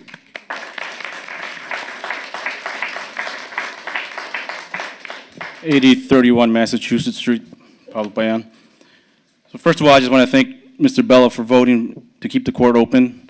It's some light at the end of the tunnel we see now, and hopefully we continue to vote in favor of the residents. Eric January is a good friend of mine. We've had long discussions, short discussions about business, personal matters, and a good friend will tell you if you do something wrong or do something right. He's not just a yes man. A person that tells you yes man all the time is not your friend. And I understand that what Eric January said was wrong. Regardless, was it a woman or man, doesn't matter. It was wrong. And I think he knows it, and maybe he apologized or is going to apologize. I'm not sure. But my issue is, and especially right now, hearing the issues with the payroll, typically when you have an issue with payroll, you go to HR. And HR contacts accounting. Was HR contacted in regard to this? I don't know. The other problem I see is Sean Pettit is under the Personal Policy and Employee Benefits Committee, right?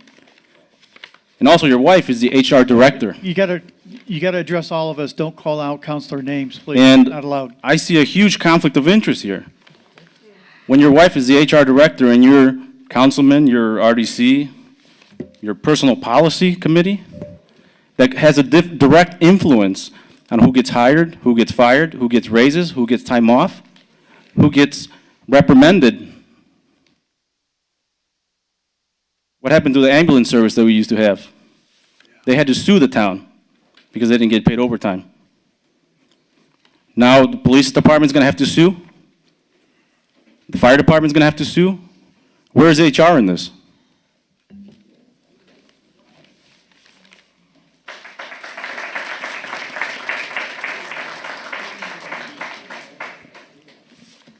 My name is Netta. I live at 1134 West 72nd Court. Hello, Council. I'm back. I just want to address what is going on. Being called a name is not appropriate for no one. I don't care. I'm piggyback on Shonda and everybody else that spoke. It don't feel good. I've been big, I've been small, but what we need to focus on is what's important for Merrillville at this point. We have so many other issues to be focused on. Some things need to be handled behind the doors, and bringing it and airing it out to everybody else is not necessary. Name calling is not appropriate. And like I said, I don't care who it is. So we need to just act like adults. I shouldn't be coming to a council meeting acting like this is a circus. It's a freaking circus. My grandson, 2 years old, act better than this. Somebody call me a name. No, we shouldn't be doing this in front of everybody. Some things should be handled amongst you guys. And I appreciate it. The next time I come, we standing on business, standing on what's important for the town of Merrillville and how to make Merrillville better. All this other stuff and foolishness is not necessary. I just want to thank you. And shout out to my girl, Sherry Schultz, who ain't here.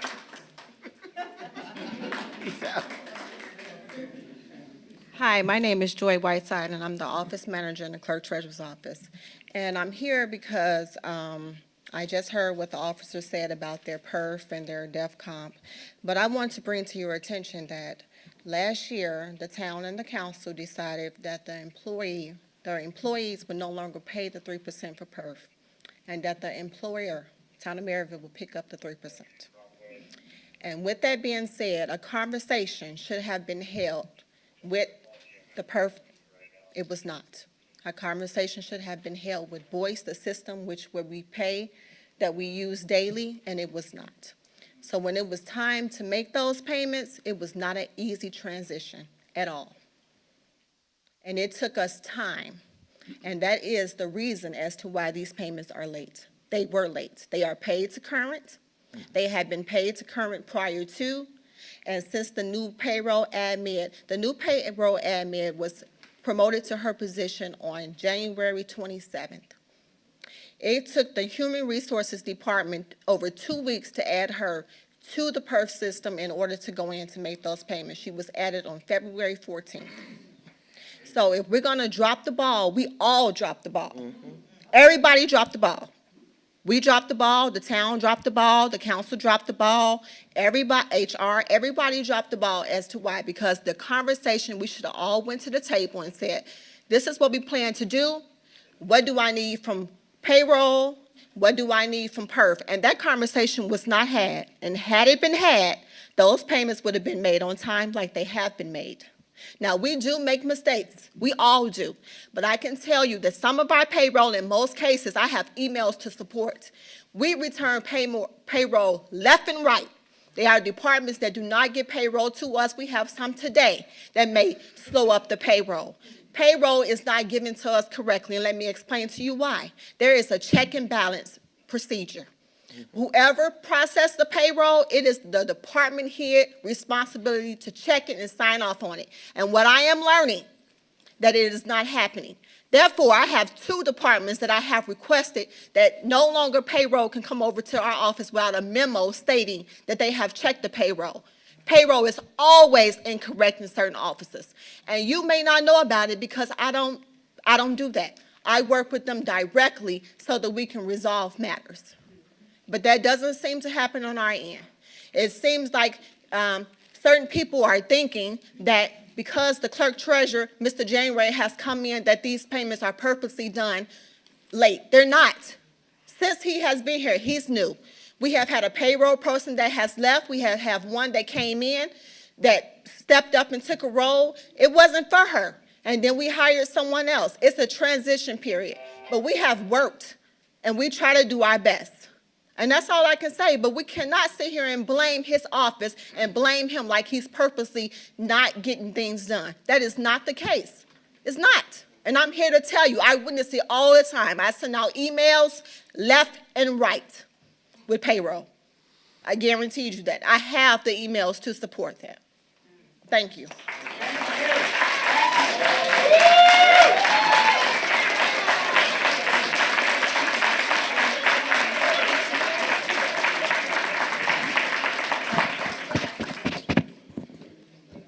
Good evening, council and constituents of Merrillville.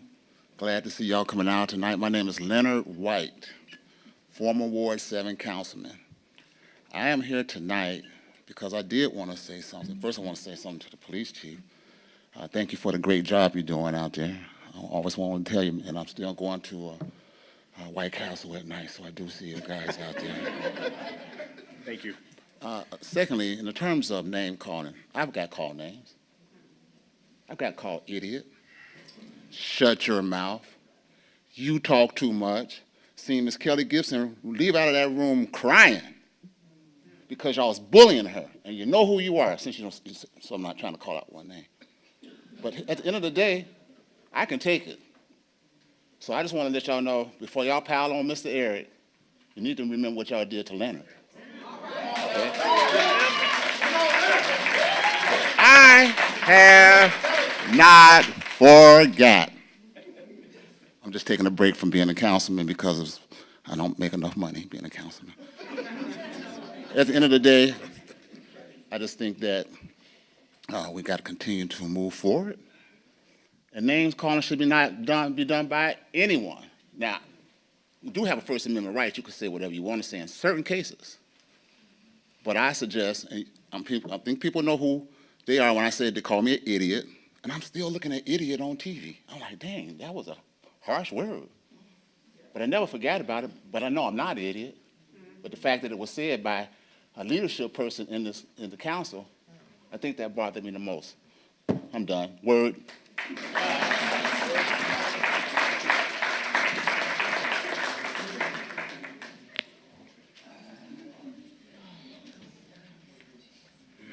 Good evening again. My name is Robert L. Buggs. And before I get started, I just want to remind you all of something. I was here about 3 years ago. You see this, I showed this picture to everybody. It's 3 black women that was raped, beaten, and hanged while they still was alive. This is one of the persons that thought it was funny. Funny. This is a better look of him. He was on the town council. I mean, up here. So I wrote an article. Here he is again. What he did, went out and got blackface, an afro wig, a black shirt, said kill Whitey, and in here he's handcuffed over like this, and a whole police officer is hitting him over the head, and they thought that was funny.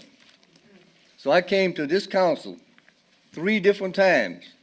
One time it was still like this, and Mr. Hardaway pulled it off the agenda, so we're not going to talk about it. I asked Mr. Bella, the president, several times to censure him. Censure him. They refused, so that means if they refused to censure him, then they was okay with him making a joke out of my ancestors being tortured and hung and beaten. So to come here tonight and to think this is first and foremost to censure him publicly when you had a person sitting on your town council that insulted a whole race of people. Whole race. Not once did I hear him ever apologize. So you all, not the new members, but you all, matter of fact, I said, if you don't censor him, then that means you're in agreement with what he's doing, making a joke out of this. And you did. It's not funny. These were my ancestors that was hanging from the rope, that was beaten, that was set on fire while they was alive. This is what you all, I gave several of you all a packet. They took the packet and turned it down. When you look at it. Also, there's about 300 police officers in here. Violating the fire code is out over here, all around the wall. But not one would stand up and say this man was wrong. Also, I heard that Mr. January, his job was being divided or downplayed or whatever to take away his authority. So I just want to remind you all, he was elected clerk treasurer by the citizens of Merrillville. That's right. 2 or 3 people cannot now redefine his job description. And that's what you're doing. Now, we all know why. We all know why. I mean, Ray Charles can see it. Thank you.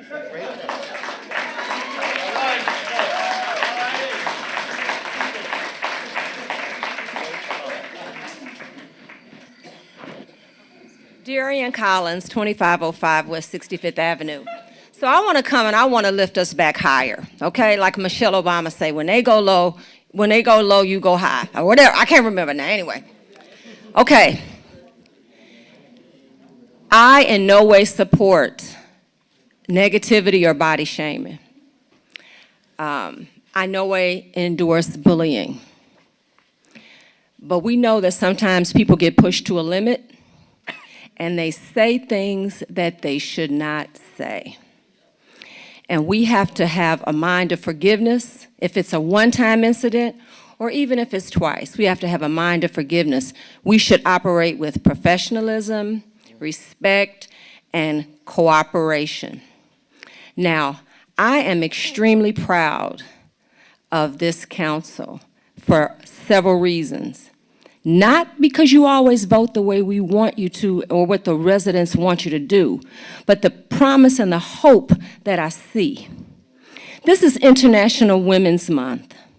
Never in the history of Merrillville have we had 5 women on the council. You 5 women should be running things. I'm gonna say that. You should be running things. Do you think the Republican, I'm going to say this because I can say partisan things. Do you think the people in Congress right now in Washington, do you think that they're running things the way they want to run them because they got the majority? Yes, they are. And they don't care who don't like it.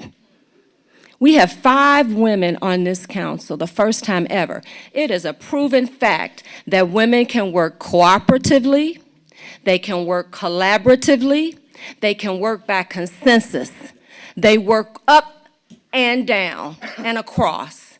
They can bring people together because women don't operate as much on ego and puff and stature as men, that we work together. And so we want to see that from you all. We want to see that. There are 4 black women on this council. I'm proud as peacock of that. I don't want these other communities saying we got mess going in Merrillville because we got black people on the council now in the majority. Do you think we want that? No. No, we don't want that. We want to be a standard bearer for what can happen and what is possible, okay? And so, yeah, we made some mistakes. Everybody makes some mistakes. You know, things happen. I'm not telling people how to forgive or who they should forgive or what they should do, but I am asking that we put aside some of the pettiness. I know this man is frustrated. He was opening a business and he couldn't get an occupancy permit and he couldn't get the fire department to let him clear his business. He couldn't get that from within the town of Merrillville, so he had to go downstate and get it. That's frustrating. That's frustrating. So let us work together. I agree to disagree with you. I'm so glad that we voted to keep the court open. That was pressure, wasn't it? That was pressure. Because we know how some of you all have voted in the past. So I'm asking, we have some tremendous opportunity. We have a great makeup on the court. Let's make some great things happen, okay? Thank you.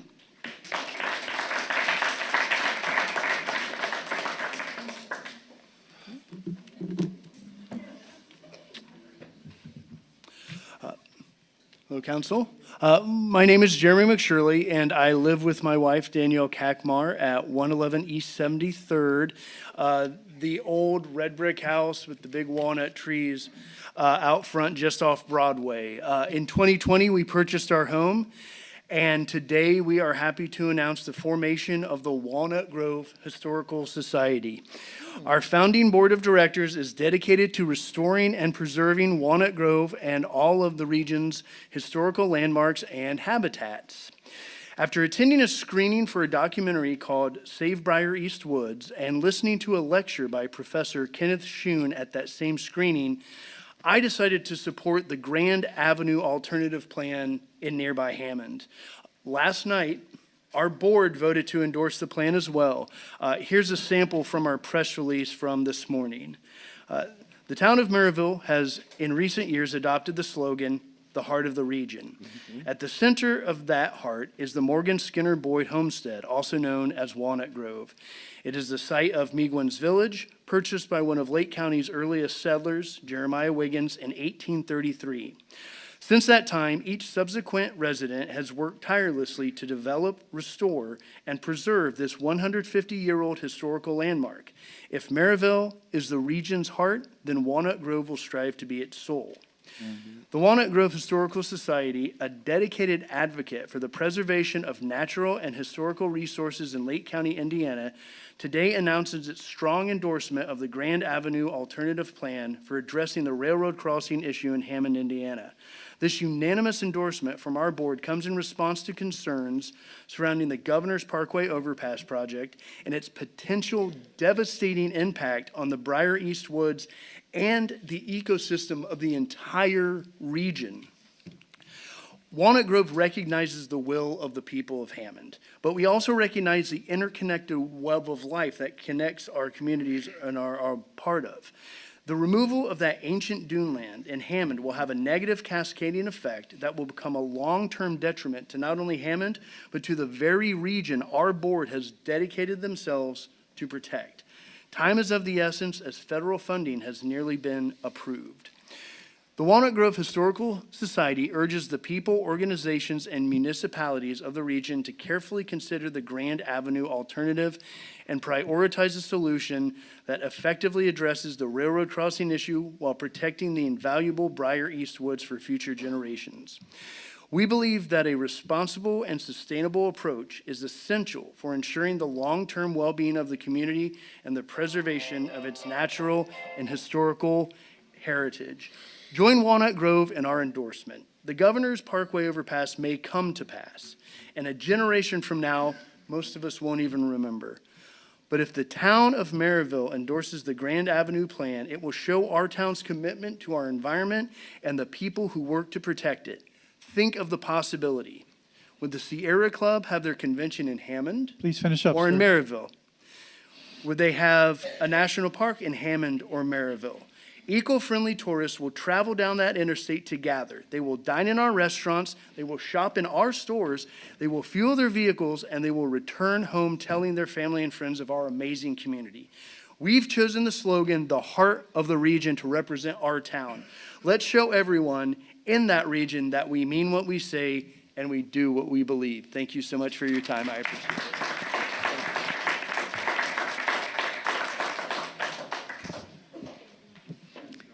Sabina Miller, 3120 West 75th Place.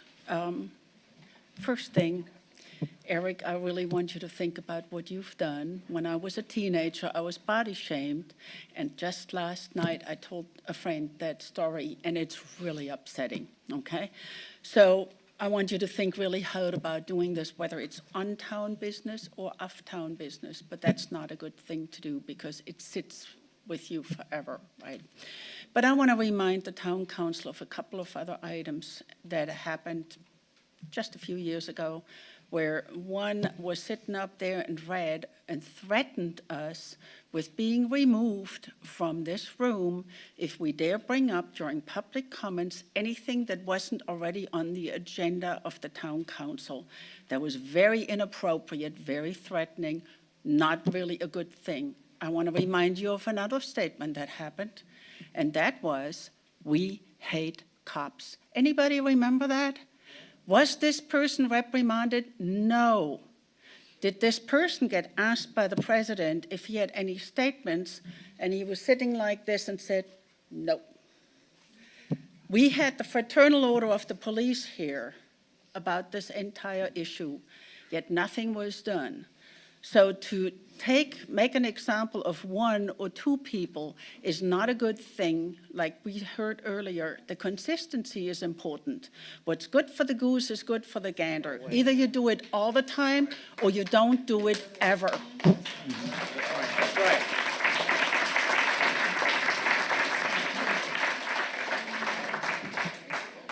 Samuel Payan, 407 West 89th Place.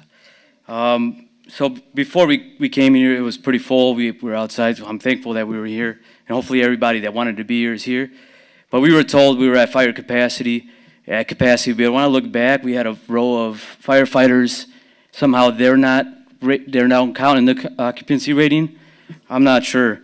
So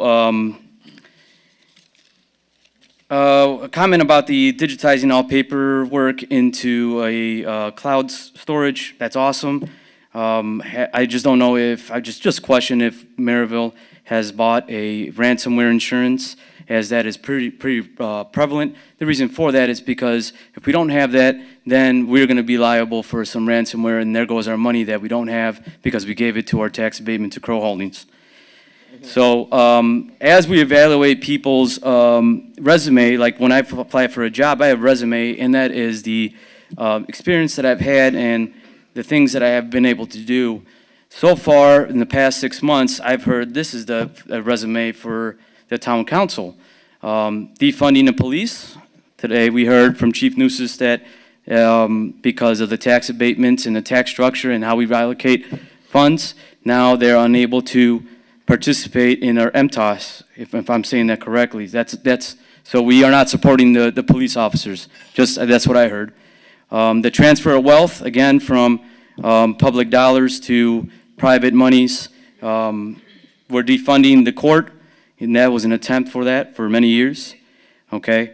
allowing unethical practices, whether that, as other people stated, there's people on the council that have direct relationships with people that work in the town. See, another thing I've known, that attempting to raise property taxes and attempting to stopgap Eric's business. I know that is, out of all the other businesses that came across, none of them were asked the occupancy rating. And so that seems to be not right. And then, but we have to remember, everybody, we have to really remember, Kroll Holdings gave us walkie-talkies, okay? We have to remember that, okay? Thank you.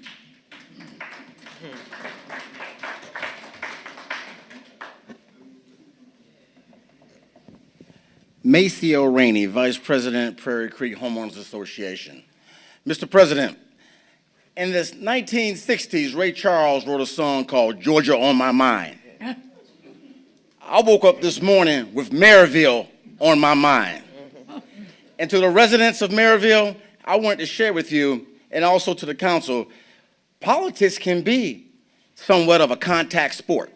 And what I mean by contact sport, sometimes verbally, it can get kind of rough.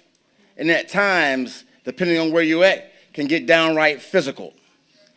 But if this board, for 1 second, has a problem with Eric January in his seat and his capacity, wait till I'm sitting on this council.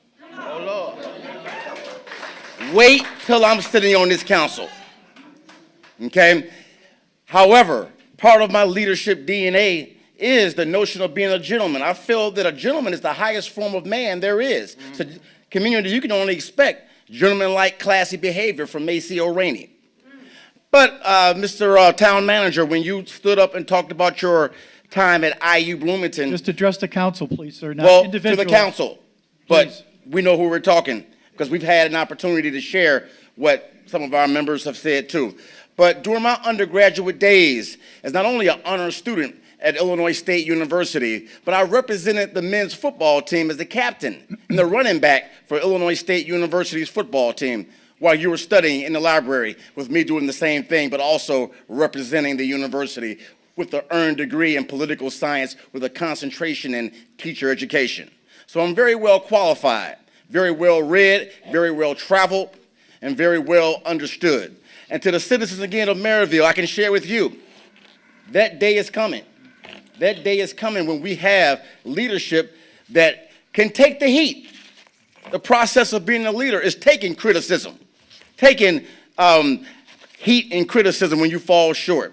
I won't run, I won't hide, I won't duck, and I won't come to the community asking for you to protect me on any of those items. So keep that in mind. Politics is a hard sport, and sometimes a physical and also a verbal sport. With me representing you, I can take the heat. I can take the pressure. Thank you. Go ahead. Again. Hey, I just wanted to say. Kelly, you already spoke. No, It's gonna Kelly. be good. It's gonna be. You already spoke. That's I not just feel fair. like I needed to. It's not fair to everybody. What if everybody wants to speak twice? Okay. You know? I spoke on a motion. So we're not going to follow rules tonight? Let her speak, Go ahead, Rick. Kelly. Well, you can stay here till midnight. I've done I this was before. simply going to thank you guys. I was Well, that's thank all. you. I was just going to thank you for taking the time to think about it and to decide to try to work together. We just need to do better. We really, we all could do better. We all could do better. Thank you. Amen. Thank you. Awesome. Eric, can I go? Eric, can And I go before I'm you, going to be please? very quick. Can I I'm go gonna- before you? I'm going to be very quick. Okay.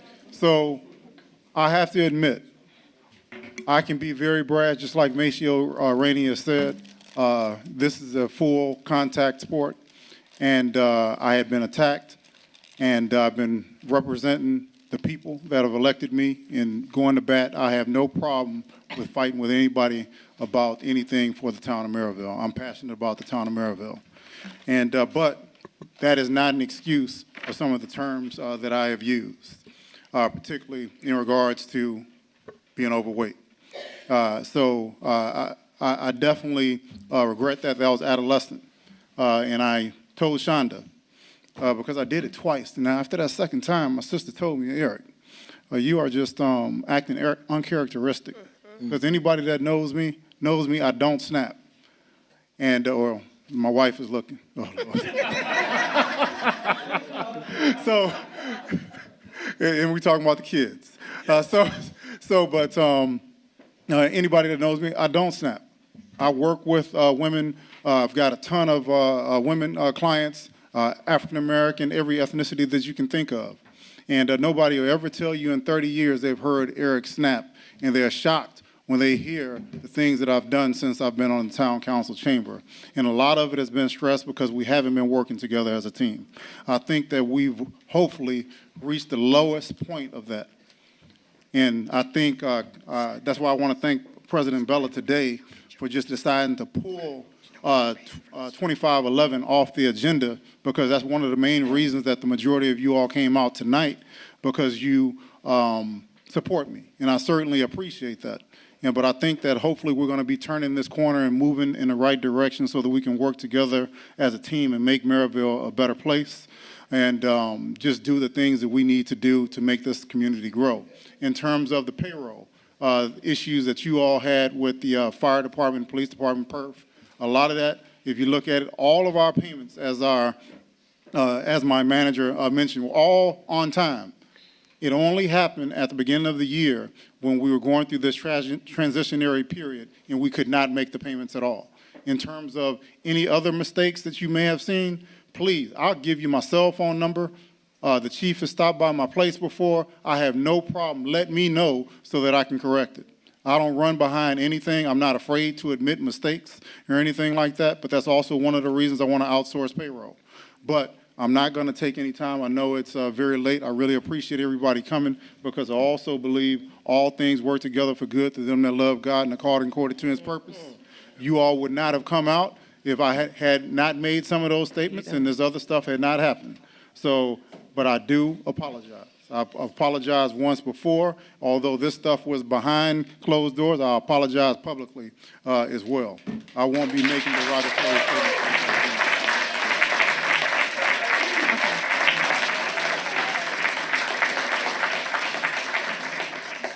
Thank you, President Bella. I just want to say that every single person that got up and spoke, they verbally expressed how they felt to Councilor Hardaway about the statement that was made to her. After the statement that the person made, they said, but. When you are making a statement to empathize with somebody and you say, but, you cut the entire statement out. That is simply saying, hey, girl, I was raped too, but guess what? That's exactly what you're saying. And so you're demeaning the fact that she was offended and that she was body shamed. And so I just want you all to think about that. Most of this council did not sit here when some of those things that happened in the past. We are here to try to correct it. And so to sit up and go back into all of that, it totally takes away from just her expressing herself, and Joe, I don't want to leave you out, and Joe expressing himself. We are elected officials, and there's a standard of excellence that should be held at all times, even behind closed doors. When we are behind closed doors, we have to be mindful of one another. We cannot come out of there clawing at each other, bleeding, and then think we're going to get up here and hold a meeting that you all won't see that we're bleeding. So there is a standard of excellence that has to be held. I told Mr. January, I was appalled when I heard that. I was in disbelief. And I just have to say, it was done with such ease and such grace. Wasn't the first time. You can't make me believe that, because it was done with such ease and such grace. I accept it was totally up to them to accept your apology, but I just wanted to say that because, yes, we do have to do better. And just as Counselor She said, that we don't need to air our stuff out here, but most of you all know, people up here air our stuff out there. So it's been done one way or the other. And that's all I wanted to just say. That I do recognize and what you guys have said, and I'm hurtful that that did have to happen, and we even have to have these discussions. Okay, let's just go on with business. let's do our jobs as council people. Arch. Let's go on with business, and good luck to everybody and to our court, okay? All right.